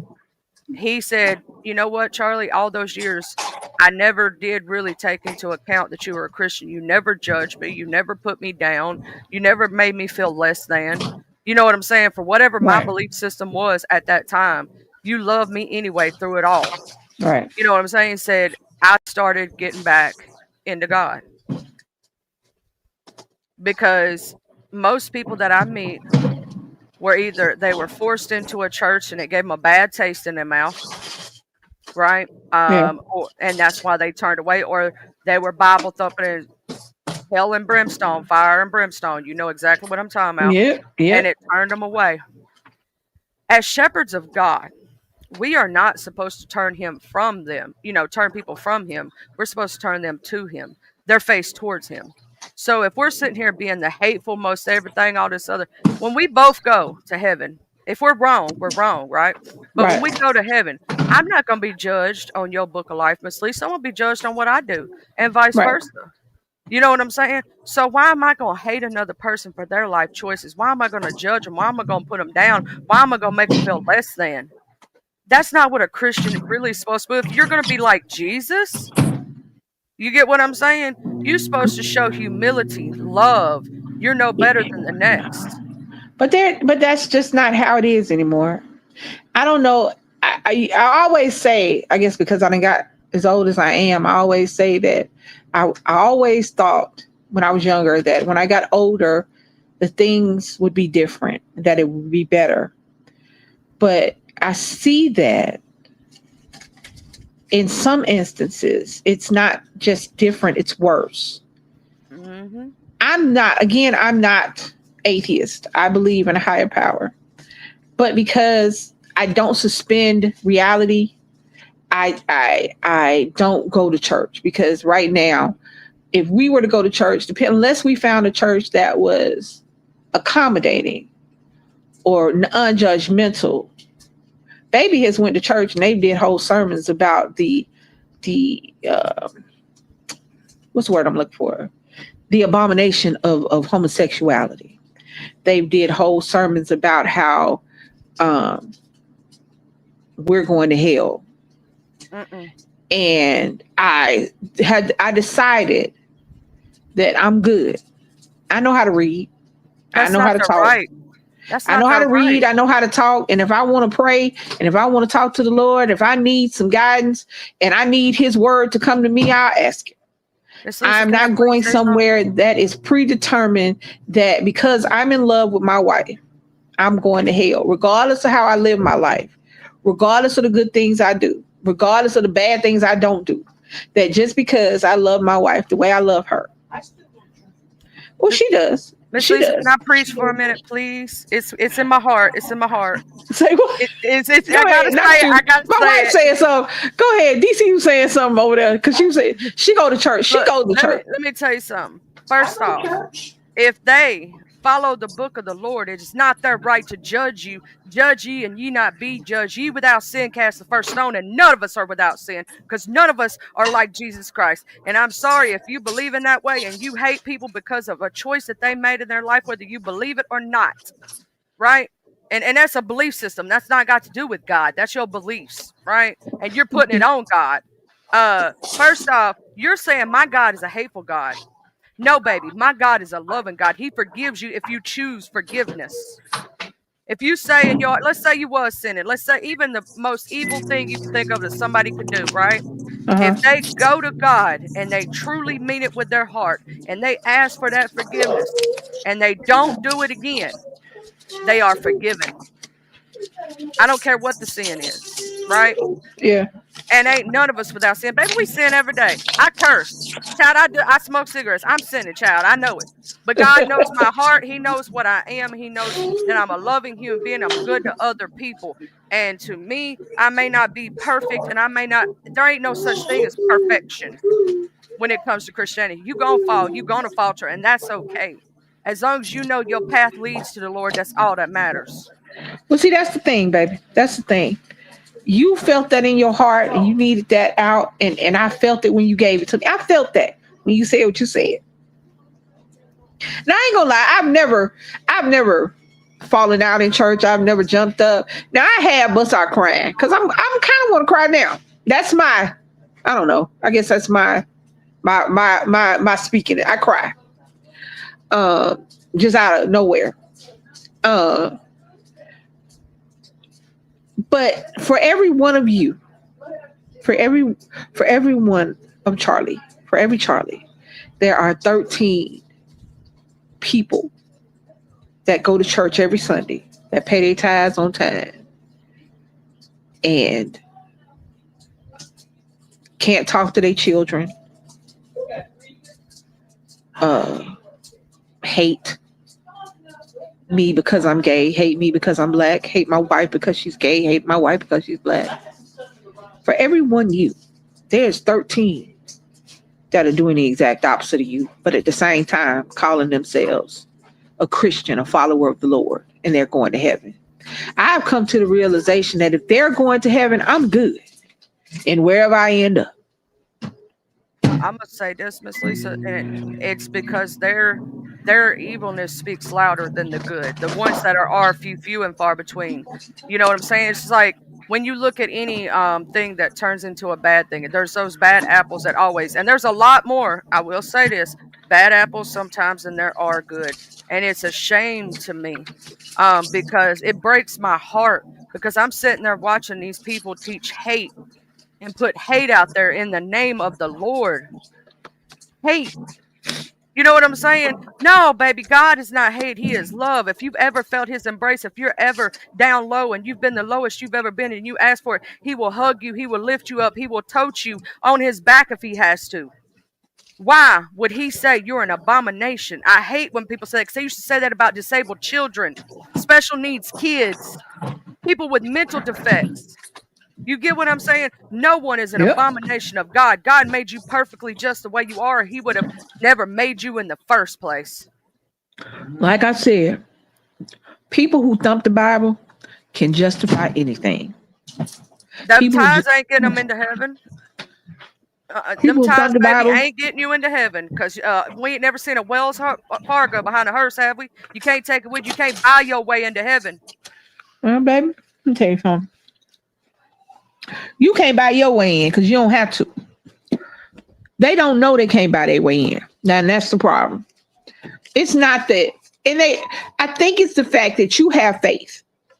It boils down to the fact that you have faith. That you have faith that if you do good, that at the end you will be rewarded. Your soul will be rewarded. They don't have faith. They say they do. They think that if they do all these things and if they bastardize the word of God and they thump the Bible and they make me feel bad because it makes them feel good, they think that that this is the path to heaven. This is the path to righteousness. When these paths are simple, it doesn't take a lot to live. It takes nothing out of your day to be kind to somebody. It takes nothing out of your day. If I'm having a bad day, I keep to myself. When I used to bartend and wait tables and I was having a bad day and I couldn't call off work for whatever reason, I would be quiet. I would be polite, but I would keep to myself because I don't want my bad day to rub off on somebody else because it's my bad day. But these people who do these things in the name of God, people had, y'all know I be on TikTok all the time. So somebody had a TikTok and they said, if Jesus were to come back right now, they would call ICE on him. Yeah, because he had If Jesus were to come back right now and skin of coal. If Jesus were to come back right now, they would call ICE on him. And I was laughing. I went, hey, that's funny. But then I was like, it's true. And it's sad. I justify my wealth somewhere in the Bible. I justify my mistress somewhere in the Bible. I justify beating my wife and my children somewhere in the Bible. Spare the rod, spoil the child. I don't know the exact verse. I justify my bad dealings somewhere in the Bible. I'll search and search till I can find a passage that justifies it. You have thousands upon millions of people in America right now justifying what's going on in our government, justifying, excuse me, getting on social media, making videos and TikToks about and Snapchats, Instagram, tweets about when food assistance SNAP was taken away during the government shutdown. You have people making videos, Christians who have crosses and I believe in God and God bless in their bios, talking about you need to pull yourself up by your bootstraps, get a job. I don't have to feed you. Why do you want me to feed you? I'm not supposed to be taking care of your family. I have to take care of my family. I had to go down to the grocery store and spend my money. You need to go down to the grocery store and spend your money. You just spending your money. I see you buy them weaves and get your nails done. Instead of saying, you know what, that's messed up. I know I got the money to go buy my groceries. Maybe not everything I want, but I can go buy them. But I know this person over here has to justify, do I get my medicine or do I eat today? What And they all they not need to thinking do about? is pull themselves up by their bootstraps. Go How get is that another job. how is that 60, 70, 80-year-old woman, man that worked all their life supposed to pull themselves up by their bootstraps? Because that's what they depended on to be able to eat and live, survive. That single mama out there has got a special needs child. And she got she, you know what I'm saying? She has a child that she has to give full medical care to at home all the time. Oh, wait, she's supposed to put that child in a home, right? Well, it's all a domino effect. It starts off with started off with, let's start with women. Start off with women. Let's start with women. Period. Let's start with the fact that nowhere in the Bible does it say anything about abortion. Nowhere in the Bible. However, they use that to thump it. They use abortion and that to thump the Bible. And then they want women shouldn't have any rights to their body anyway, because as a woman, the only good you are is supposed to be there for a man. You're supposed to be a wife and a mother. Without that, you are nothing. So they took away abortion. So now we have all these children nobody wants. Nobody can take care of, even if they want them. And they want to get mad with people like me who say, if you can't afford a kid, please don't have any, because there's nobody helping you, baby. But I'm sure there's somebody in the Bible. I was going to work one day. It was a long time ago. I was going to work, and the road to get to my job was a highway that went through a town, right? You know those highways that it's actually a highway, but you know what I'm talking about. You from the South, you know what I'm talking about. The highway goes straight through the town, but it's a highway, but it looks like a road, right? So to get to work, I had to go down this highway. And I don't know whether I was just tired, because I probably was just tired, because it was a job I worked at that I worked 7 days a week, sometimes 12, 13 hours a day. So I think I was just tired. I wasn't paying attention to the fact that there were people standing on both sides of the road. You know me. I'm like, whatever. I got my eyes closed. But at some point I looked and I'm like, I wonder why the people standing on the side of the road. I thought it was a car accident. And then I looked again and I was like, oh, it's still some more people. I'm like, what the hell are all these people on the side of the road for? It's hundreds of people out there protesting abortion. And the people out there were old men old men and men who can't have no babies in the first place. Old women who are way past their baby making time. And women with 4, 5, 6 kids. Now that's who was out there protesting, right? And I'm not saying I am pro-choice. I am pro whatever you want to do with you, because it doesn't affect me. I'm not going to sit up there.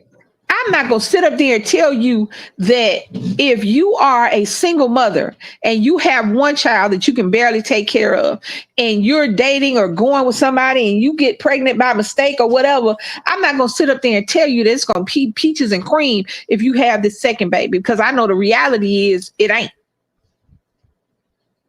But I'm also not going to tell you not to look at your options. So I was trying to figure out what these people were. They were all protesting abortion. This was back in the 90s. And I was sitting there going, and the person I was in the car with, I was like, what the hell is all that? She said, that protesting abortion. I was like, why ain't no young women out here? She was like, huh? I said, notice the people that are out here. It's all men. The majority of it was men. The majority of people out there were men.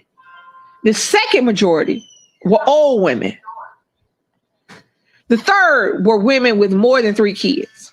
And you got them out there on the side of the road, on the side of the highway, when you look miserable, toting around these babies right here. When you wish somebody would have gave you an option. But now you out here talking to people, scaring women. Let me tell you something. I was devastated when I got when I killed my rabbit. When my lions popped. Because I had no idea how I was going to be somebody's mama. Even at 37. I had no idea how I was going to take care of him. I had no idea how I was going to get him from 1 month to the next. Can you imagine having to make a decision? And you got people that you don't know screaming in your face, calling you a murderer. But these very same people ain't gonna adopt no kids, don't want you to be on assistance because that's their good taxpayer money, not gonna drop off one can of formula, one bottle, one jug of milk, not gonna drop off shit at your house, not gonna help you keep them lights on, not gonna help you keep a roof over your head. And as soon as you need help, the first thing they gonna say out your mouth is, why you got all them kids? Those are the very same people, that ask you why you got all them kids if you can't take care of them, are the same people who gonna stand outside of a road telling you not to take care of it. The same people that tell you it's a precious life are the same people who laugh and run when somebody asks them, are you going to adopt them? The same people that call you a murderer are the same people who are going to tell you they can't help you when you need help. Like that girl did that experiment. When a lady was calling around to the churches saying that my baby just ran out of formula and I need just a can of formula to get by until I can get one. Can you help me? No. You got to fill out forms. No. Do you go to this church? No. You know, it takes a couple of weeks. No.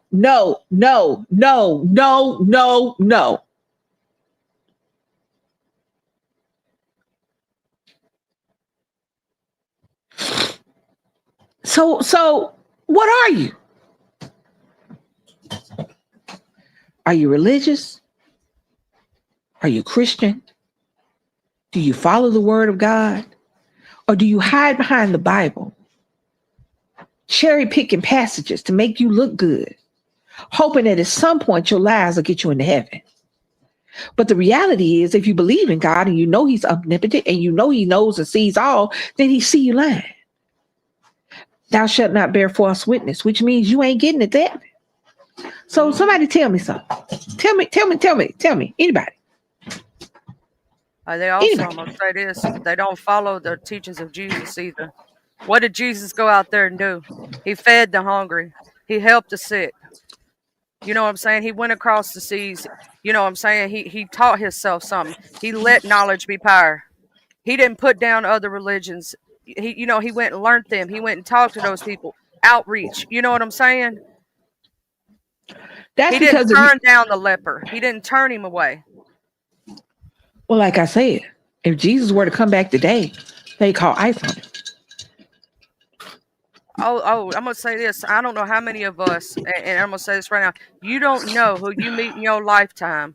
The person that you gave $1 to on the corner, you don't know if that person was really a walking angel and you shunned them or you made fun of them or you did something like that. And that really was an angel that was counting to see if you were going to give some blessings. Because I'm going to tell you something. I've given my last dollar to somebody. I counted out change out of my pocket and I didn't have it to give. But you know what? God always makes a way. He always provides. Baby say that all the time. She say, I'm not going to block my blessings. I ain't blocking my blessings, baby. And if they have ill intent, they gonna get theirs back. I know I did good. I did good. See, I ain't blocking my blessings. They can block their blessings. I ain't blocking mine, baby. She said that all the time. I ain't gonna block my blessings. She say that. I only block my blessings. My thing is this. At the end of the day,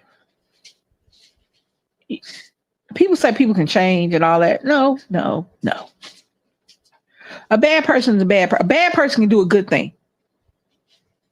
That don't make them a good person. It make them a bad person that did a good thing. A good person can do a bad thing. It doesn't make them a bad person. Good person did a bad thing. Well, I know I've done a few bad things, child, in my life. People don't change. They are who they are. You have to atone, baby. I had to say, Jesus, homie, I need to tell you something. I did something stupid today. Well, you doing something stupid. I'm not talking about us doing something stupid. We do that. Life is a moving, flowing organism. Life is a person. It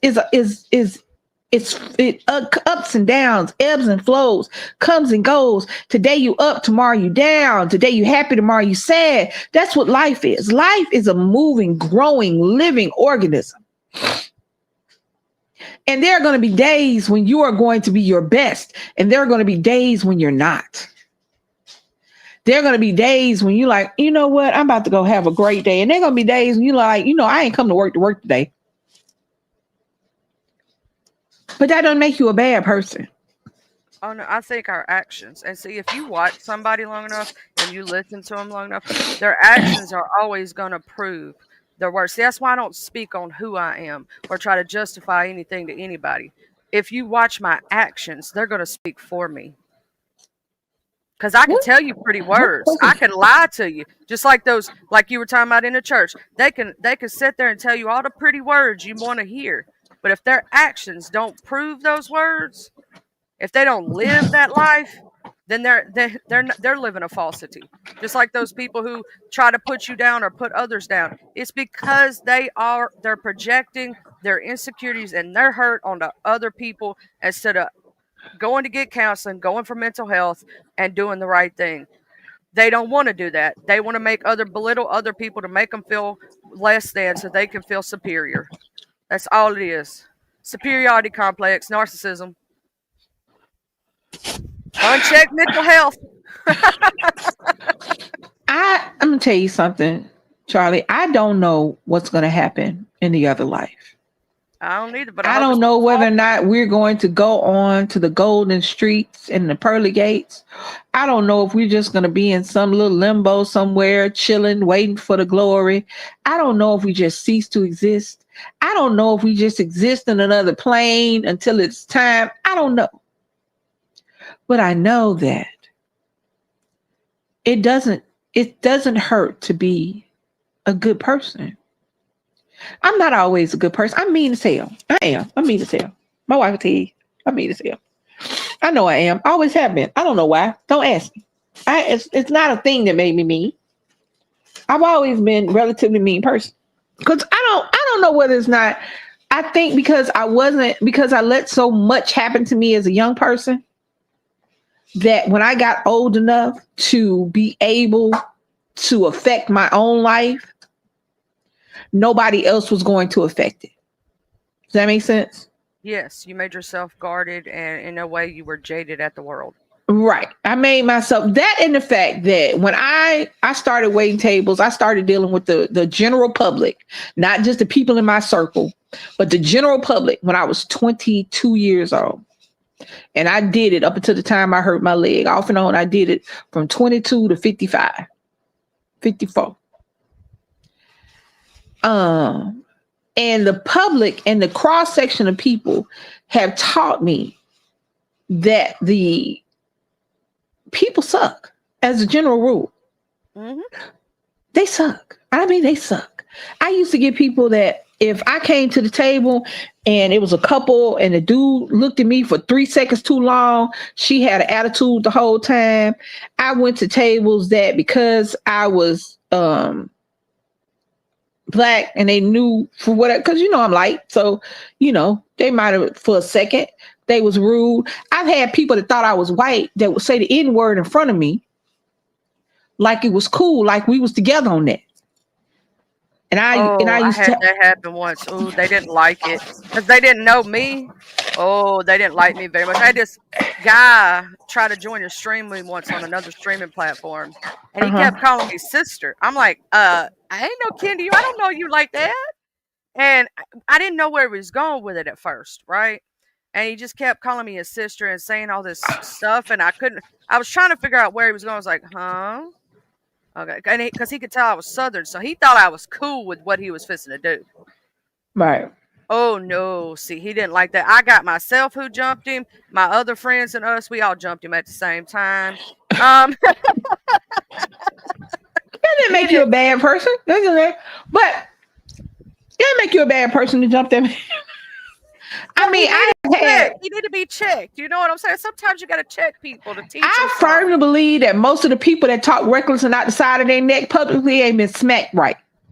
The reality is you either ain't been cussed out correctly or you ain't been smacked right. And I told baby all the time, because baby is a sit back listener thinker. You know what I'm saying? She gonna process, she gonna go, and she gonna give him a benefit of the doubt. I am a fuck you say immediately.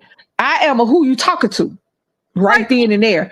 That's who I am. We compliment each other on the fact that both of us can't pop off at the I'm same the time. crazy one too, Miss Lisa. Let's give a high five. So we can't high five.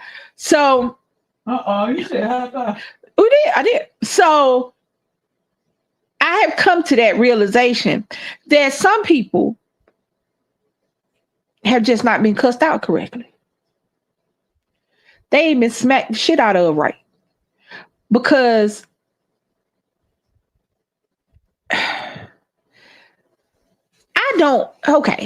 I grew up in the South. I didn't grow up in what people consider the South. I didn't grow up in sort of kind of the South. I grew up in the South. SOUF. The smack dab. I was the third hole on the Bible Belt. Do you understand what I'm saying? I'm in the SIP, so I know. I grew up 20 minutes away from the bus boycott in Montgomery. Ooh. An hour away from the Edmund Pettus Bridge and Bloody Sunday. That's where I grew up. You was in the deep South. I was. You was in that bad country, child. And as a at the time, I ain't trying to be funny. I am biracial. My father's white, but I was raised black. I had two other people in my class that looked like they was mixed like me, but they wasn't. So we was a class of black folks. We had one white boy, and he left by second grade. And at some point, we had an Indian girl, because that is when people first started coming from other countries to live in America and to go to school in America. Her parents came over from India, and she was going. One was going to school where we were. They had an engineering program and a veterinary program. You had a lot of people that came to my little city that I grew up in because of the school and because of its veterinary program. Because you had a lot. Because I grew up in a place that had a vet program. I thought that every college had a vet program. It doesn't. In America, there are only 7 colleges that provide veterinary studies. The only reason I know that because my sister wanted to be a vet and she told me that. That's the only reason I know that. So I thought everybody, but what happened was why we had so many people from other countries is because of the programs that our school, that our university, our institute, because at the time when I was growing up, it was an institute, offered. And you had a lot of them who would go back to their countries to be vets, So in my school, it was 20 people in my class, and it was a bunch of black people, one little Indian girl. That was it. And I grew up in the Bible Belt. I grew up in the church every day, twice on Sundays. I grew up in my mama. The Wednesday night too. You got to go. Now I went to a Catholic school. Now understand. So I'm gonna tell you how I went to church so you can understand what I did. I'm Catholic. Ooh, child. My mother's Methodist. Long masses. My mother's Methodist, and I went to both churches. Because I was Catholic. I went to church. I went to mass on Monday. We had mass Monday, Wednesday, and Friday at school. I went to mass Monday, Wednesday, and Friday. I had choir rehearsal for the other church on Wednesday night. Mama didn't go to the service there was a service on Wednesday at the other church. I didn't go to that one. I would go to choir rehearsal on Thursday and Saturday at the Methodist church. I would then go to church on Sunday at the Methodist church because I went to church Monday, Wednesday, and Friday because we had mass Monday, Wednesday, and Friday at school every week. So I didn't have to go back to church on Sunday. I went to church with her on Sunday. Plus I could sing. So I was in the choir. So I was just not at our church. I was at other churches. Mm-hmm. So from the time I was old enough to sing and got into school to the time I graduated, I went to church Monday, Tuesday, Wednesday, Thursday, Friday, Saturday, Sunday. Only time I didn't go to church was on Tuesday because nobody had anything on Tuesday unless there was a revival going on. My mama didn't really go to revivals. She was a church lady. She wasn't a revival lady. She wasn't you got the church ladies and you got the revival ladies. My mom was a church lady. And that's one of the reasons That is the main reason why I didn't force that on Nick. Not because I didn't want him to have a relationship with God, because he got a Bible. As soon as he was old enough to ask things, he asked one of those children's Bible. He still has his Bible, his children's Bible. When Leilani said, I went to church Sunday through Sunday. She said I went every day. I'm gonna tell you something. It felt like every day because Tuesday didn't even matter, because I still went to a Catholic school. So I was in church anyway, but it wasn't church, it was school. But then I got out and I went to college. And I went to church with my sister. And it was a different church. It was a Church of God in Christ. And I also went to, when I first went to college, I went to Baptist church. There was a Baptist church down the street. So when you live in the church and you raise in the church, you try to find a church home wherever you are, because you grew up in the church and that's where you're supposed to go commune with God. But as I got older and I started to see things, I had a deacon from a church when I was 12 years old, and he was a juvenile officer.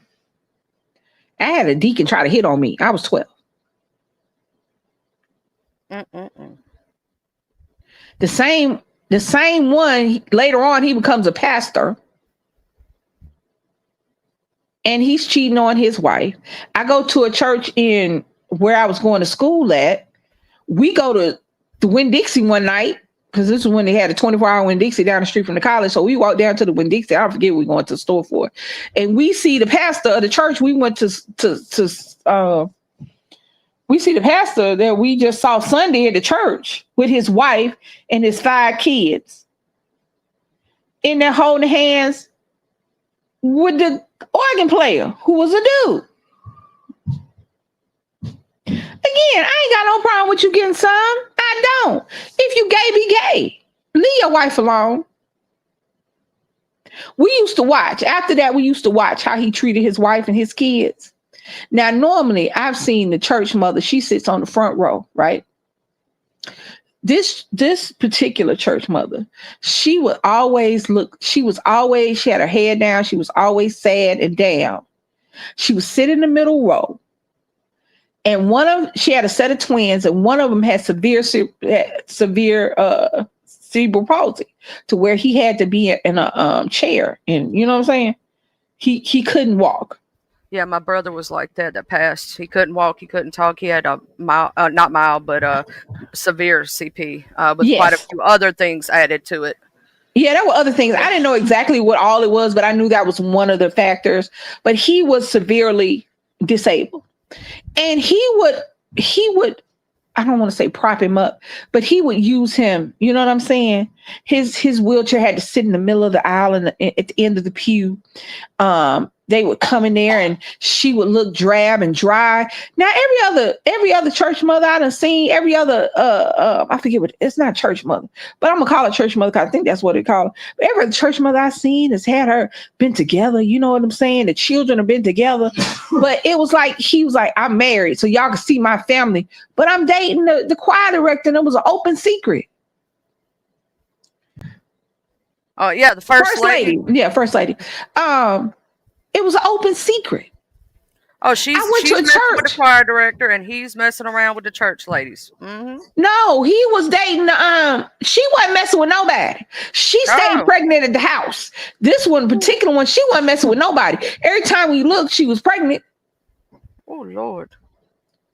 Because I guess he was trying to let everybody know he wasn't gay. But every time you turned around, he had his hands in the back pocket, in the back pocket of the organ player, the dude.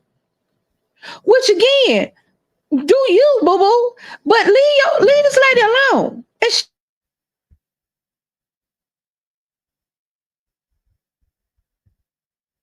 Miss Lisa, your sound went out.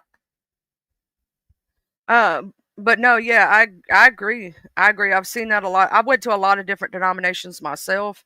I just went to my first Catholic mass the other day in support of my husband because he grew up Catholic. But, you know, I literally, Miss Lisa, if you can hear me, we can't hear you, but just to let you know, I don't know what's going on. But quite literally, I've seen that happen in a lot of different churches. I've seen, there's also like one of my friends who was a church. She was the pastor's daughter. Man, she was buck wild. How many of y'all out there know the pastor's daughter or knew somebody that was a pastor's daughter? And them kids was buck Indian wild. They'd be running the street. Yeah, she ain't had no sound. Woo, can you hear me, Miss Liliana? I was trying to tell her. I hope she heard me. But yeah, how many of them pastors' daughters we know running butt wild? Oh, hey, Mr. DC. What's up? Give her a minute. She checking her phone situation. Oh no, it just all of a sudden went on. That phone said she was talking too much.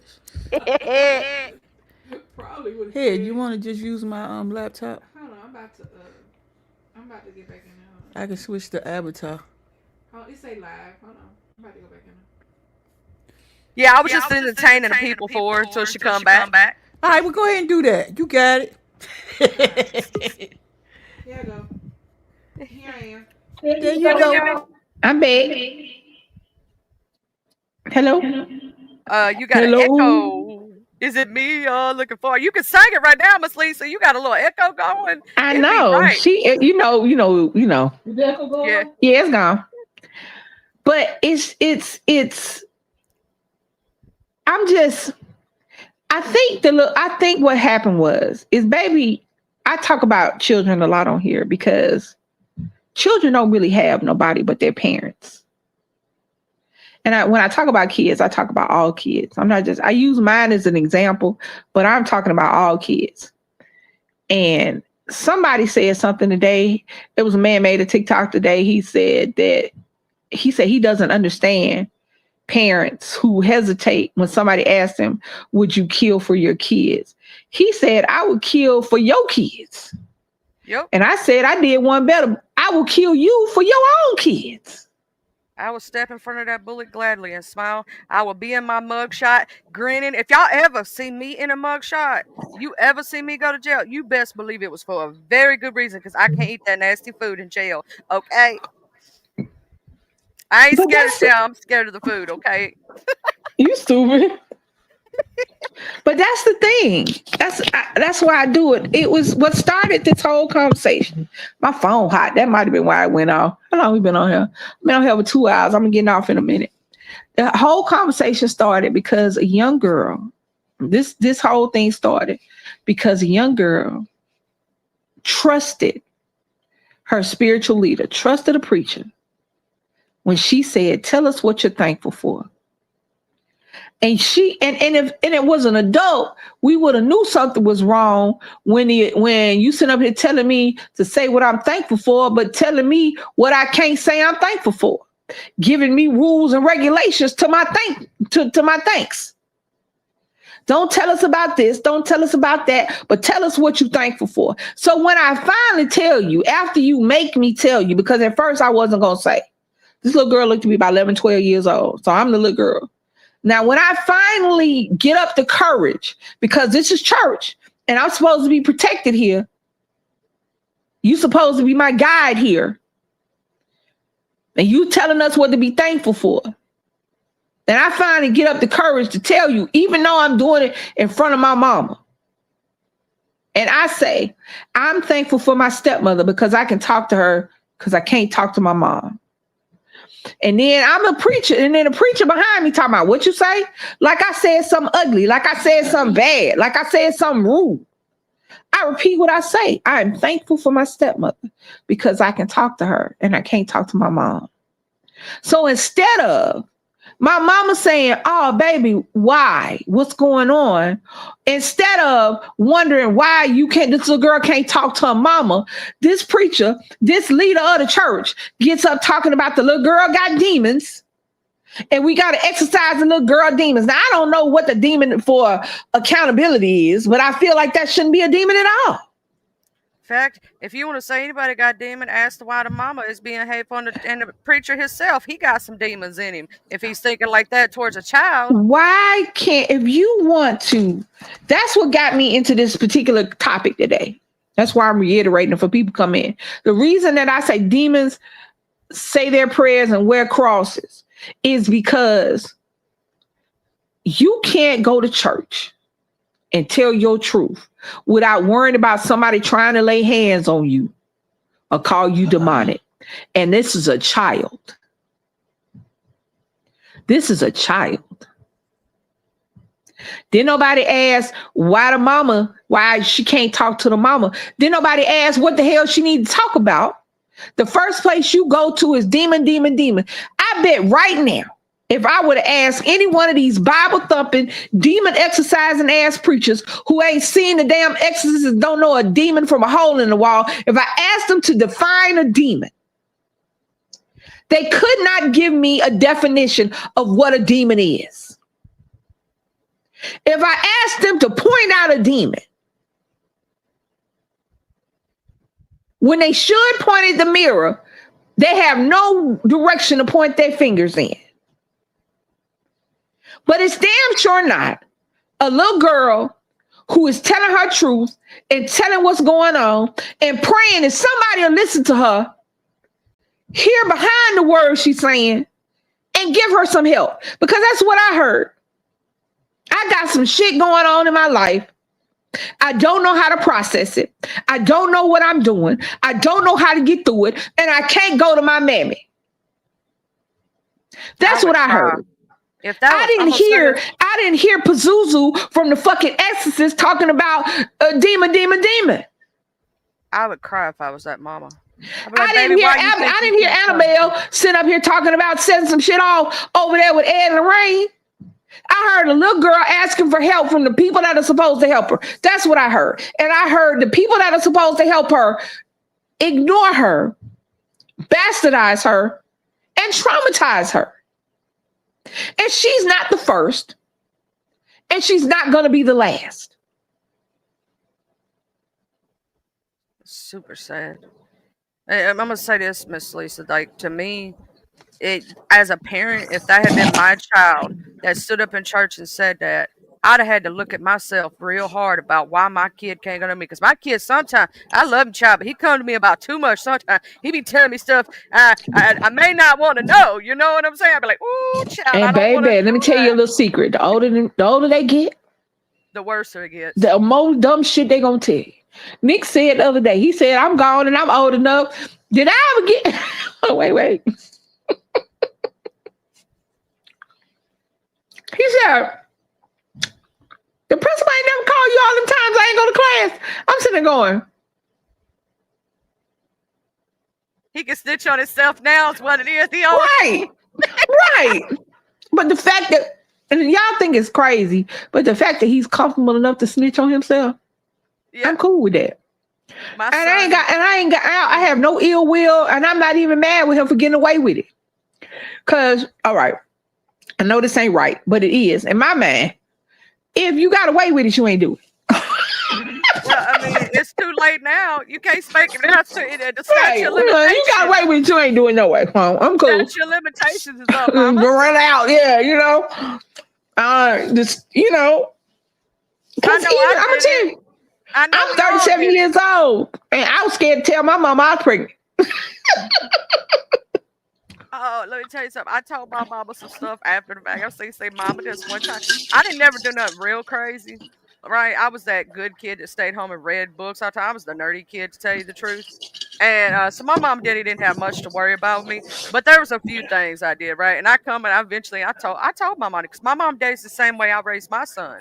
I could go to my mom and daddy about anything and everything. I was never afraid to speak to my parents about anything or tell them the truth about nothing, because they always had, I'd rather you tell me the truth. I may be a little disappointed in you, and you may get in a little bit of trouble if you did something wrong, but not half as much as if I find out for somebody else. Right. But my thing is with parents all over the world, children they treat them as property. Mm-hmm. They don't want to. It's like, I apologize if I'm out of pocket with my kid. Oh, yes, ma'am. I've done it. I apologize because I need him to understand. Just like I need him to understand that he can always talk to me. I also need him to understand I ain't always right. And if I'm wrong and I made a mistake, then I'm going to let you know I'm wrong and I made that mistake. See, Miss because Lisa, that's going to lead to your son being a bigger and better man, and any kid that's around you. Because I'm going to explain to you why. Because you, as an adult, can show that you can take accountability when you make a mistake. These days will do the same. There are so many adults out here that refuse and will not take accountability for their actions and not admit when they're wrong. it's just like when he used to ask me for stuff, and I wouldn't say because I said so. I would tell him why you can't do it. And sometimes I would go into graphic detail because the reality is that your children need to know. I don't when he asked about sex, he was young and I didn't go into graphic detail with him. He was like 6. He was like, where babies come from? I don't know why he asked. I'm sure it was something he saw. And I told him, I said, this, and the third. I said, when you get older, I'll tell you more. My mom and daddy always had the thing that if a child is old enough to ask the question, they're old enough to get the answer. Now, it may be watered down to their level. Like you said, he was 6, so you gave him the watered down version for a 6-year-old. Right. But if a child is old enough to ask the question, they're old enough to get the answer. And you need to give them. I mean, I think it pissed me off. I think what pissed me off was the mother and the preacher wrapping that little girl up, and she's traumatized. You're not helping. If you don't know the answer to something, if you're uncomfortable as an adult with something, your children know. Not just your children, all children. If you're uncomfortable around children, if you are uncomfortable with a situation, children know. If you didn't know how to handle what that little girl said, you just should have said whatever your blessing is and went on to the next thing. If you were uncomfortable confronting what she said, then you should have just went on about your business. Stop blaming life on a demon. Stop blaming every day on a demon. Stop blaming somebody doing dumb, bad shit on them being a demon. No, they just dumb and bad.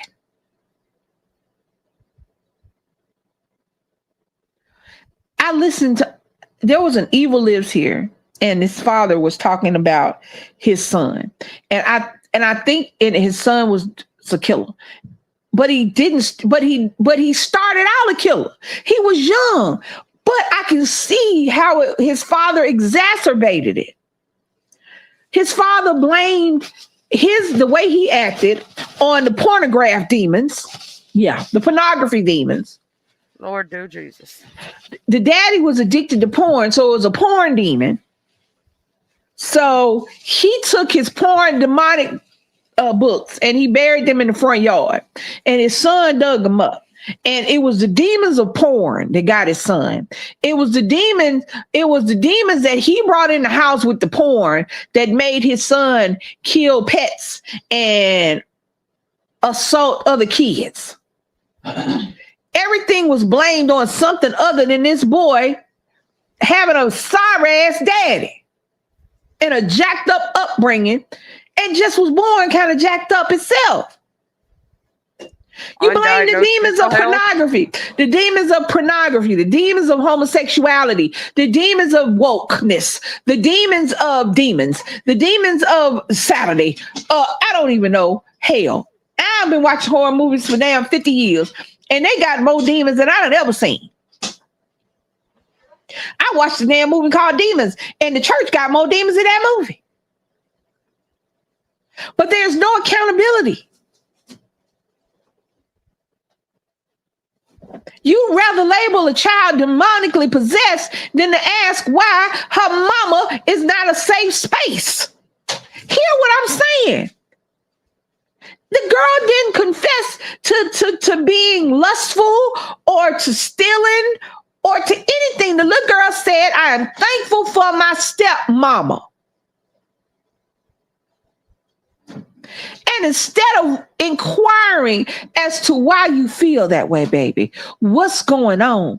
Where can we help you? As opposed to saying any of the things I just said.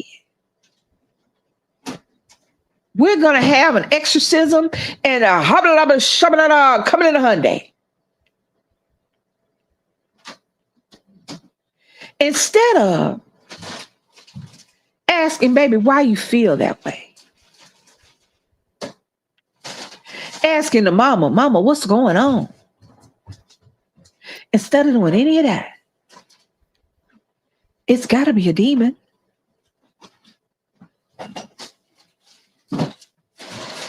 Every time a pastor or a preacher cheats on his wife, is gay, steals money from the church, does anything, it's a demon.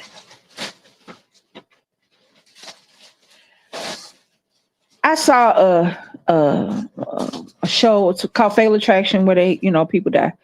It might have been For My Man. One of them. Anyway, so this lady was a preacher. She preached from home, but she also believed in root work and spells. Those two are not exclusive, especially in the Black community.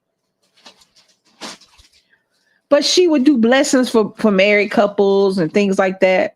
So this couple who was so Bible thumpy that they went to her for not only spiritual counseling, but for cleansing for their marriage for them. Because I think both of them had cheated, or he had cheated, and I think he cheated, and she didn't want to leave her marriage, and they wanted to cleanse the demon of cheating.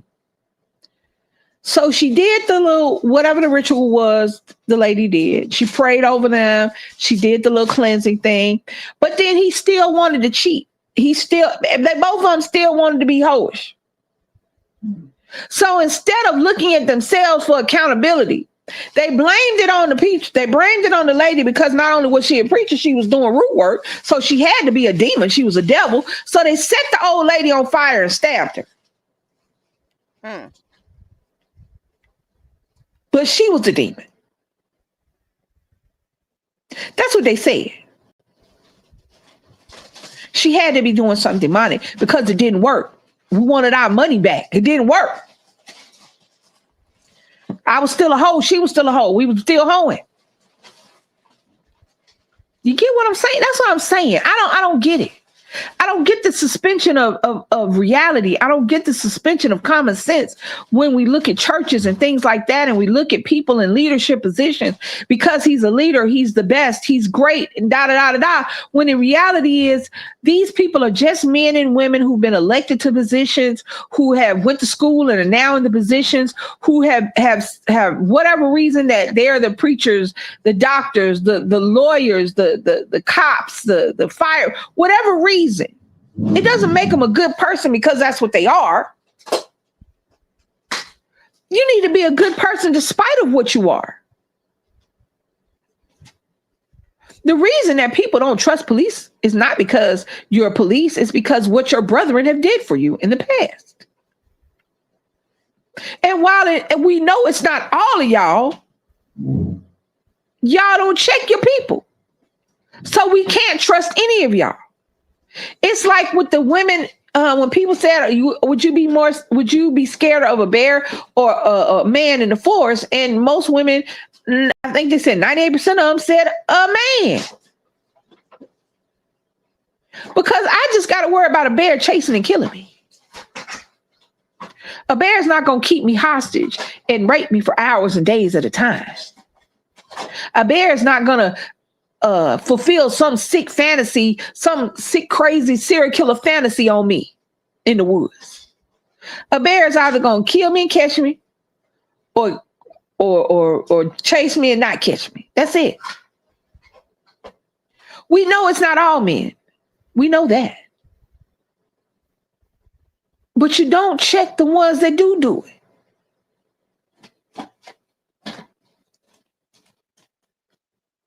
We don't. If my child is uncomfortable who I'm dating for whatever reason, then I'm not dating them anymore because I don't want to take it. I saw a woman who consistently dated, married, had kids with a man that her children from the previous relationship were uncomfortable with, and he killed all her children, the 2 she had by him and the 2 she had before him, because he was crazy. But she didn't take accountability for that. He wasn't a demon. He was just a man who should have been in jail. but her parent didn't protect her kid. I don't get it. We know it's not all, but you got to err on the side of caution. As soon as somebody start showing you who they are, believe them. Believe them. Don't look for it. Don't look for any supernatural or spiritual reason. Believe what a person shows you. And stop trying to read between the lines and say they didn't mean it. Well, they said it, they did it, so they meant it.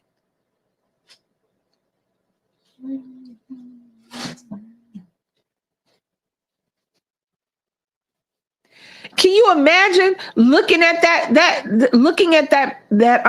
video and you being a person that goes to that church but just didn't go to that church that Sunday, and you look up there and see your preacher sitting up there, instead of helping this child, counseling this child, and making sure this child is okay, and seeing where you could help the mother and the child get back together, instead of doing any of that, you gonna holler about some demons and start exercising and saying some nonsense shit.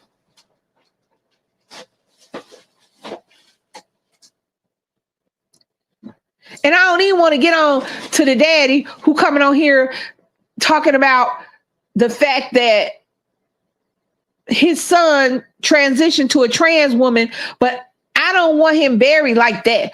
Who the hell preacher gonna pray over somebody in a wig? Don't nobody do that. But you weren't in his life. All of a sudden, you want to make content and you want to be on here because you think you might get a little fame. You might get a little virality. You might get a little money. You worrying about your child after he passed away, whether or not he was a she, whether or not she was trans, whether or not anything, when you wasn't there when he was growing up, before he transitioned. Now you making videos basically calling your child an abomination, saying she should be buried like the man she is. He is. That's what he said. He should be buried like the man he is.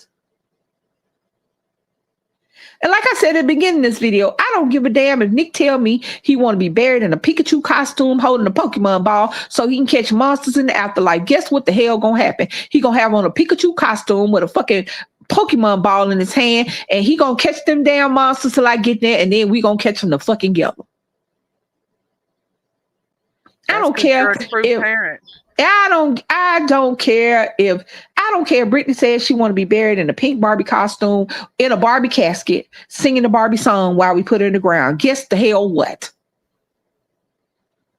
I'm a Barbie girl in a Barbie world. Will be playing until the last drop of sand go on the top of a fucking casket.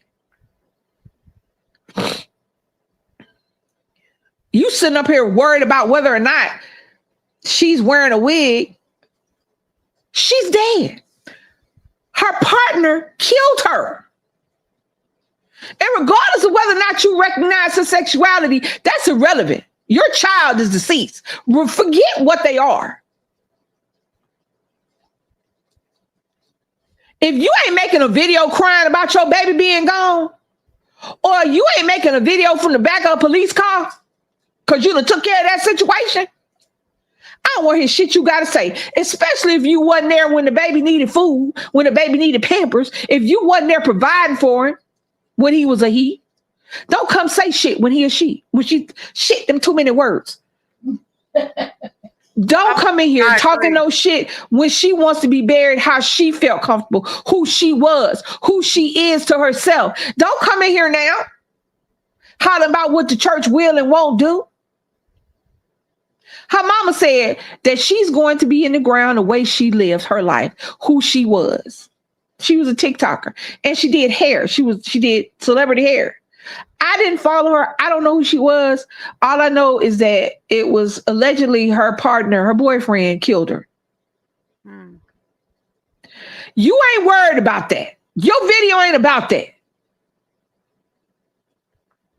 You worried about her casket and what she gonna wear in it. When you ain't bought her a pot to piss in or a window to throw it out of. And you don't really love your child. Because if you truly love your kid, it don't matter what they choose in life. You're going to love them through it all. And you're going to let them live their truth. Not your truth, their truth. Well, people don't understand that your child's truth is not your truth. Yep. Your child's truth is theirs. Your job as a parent.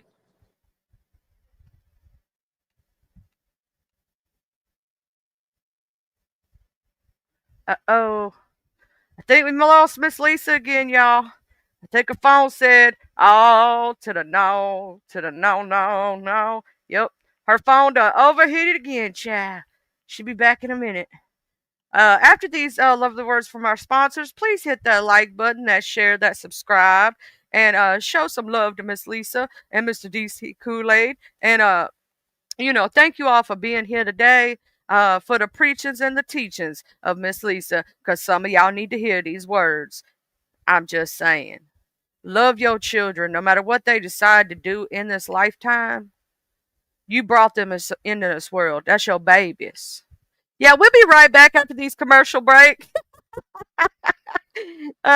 We just had to take a little tiny message time. Her phone burning up, y'all. All right, well, let me go ahead and jump down.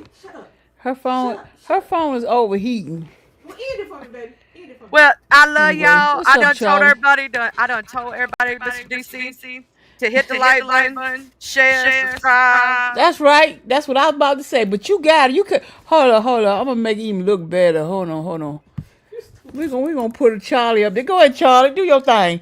Do your thing, girl. Actually, I'm in the process of setting up a station at my computer desk and everything, because I'm gonna start DJing on TikTok. Yeah, so I got half of the equipment. I just need to order one more cable, and I'm in. We're gonna have DJ DC. Yep. DC Kool-Aid. That's what I'm doing right now. But go ahead and end it for us. Okay, make sure y'all please hit that like button, share, subscribe, and when this video ends for my replay game, please tell us how you feel in the comment section below. Thank you. Have a blessed day.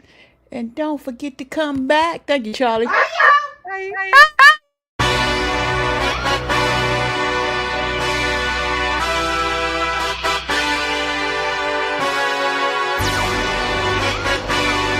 Hey, yeah, let's see how you do under pressure. Yeah, I've been wanting this shit forever. I've been in the field with whatever they throw at me. Brush it off, pick myself up, moving on to the better. Hey, ain't no errors, baby, it's a new era. I wake up early, feeling rich like I'm Kesha. I get to the paper, boy. Extra.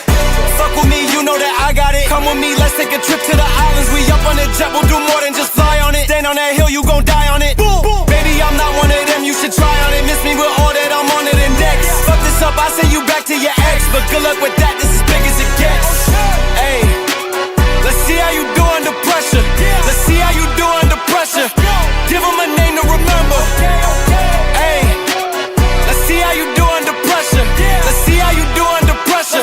A moment can live on forever. Yeah, oh shit, they don't let me shoot a whole clip. Firepower in this coalition. We just turned the field into a demolition. It was desolate, but I had premonition. I was training for war, every exhibition, every extra mission, every enemy listening. Get off my dick, I got bad intentions. Make it right every wrong, and I'm back with a vengeance. I show you the ropes. Peace in my town, I can show you the coast. Up in the shots if they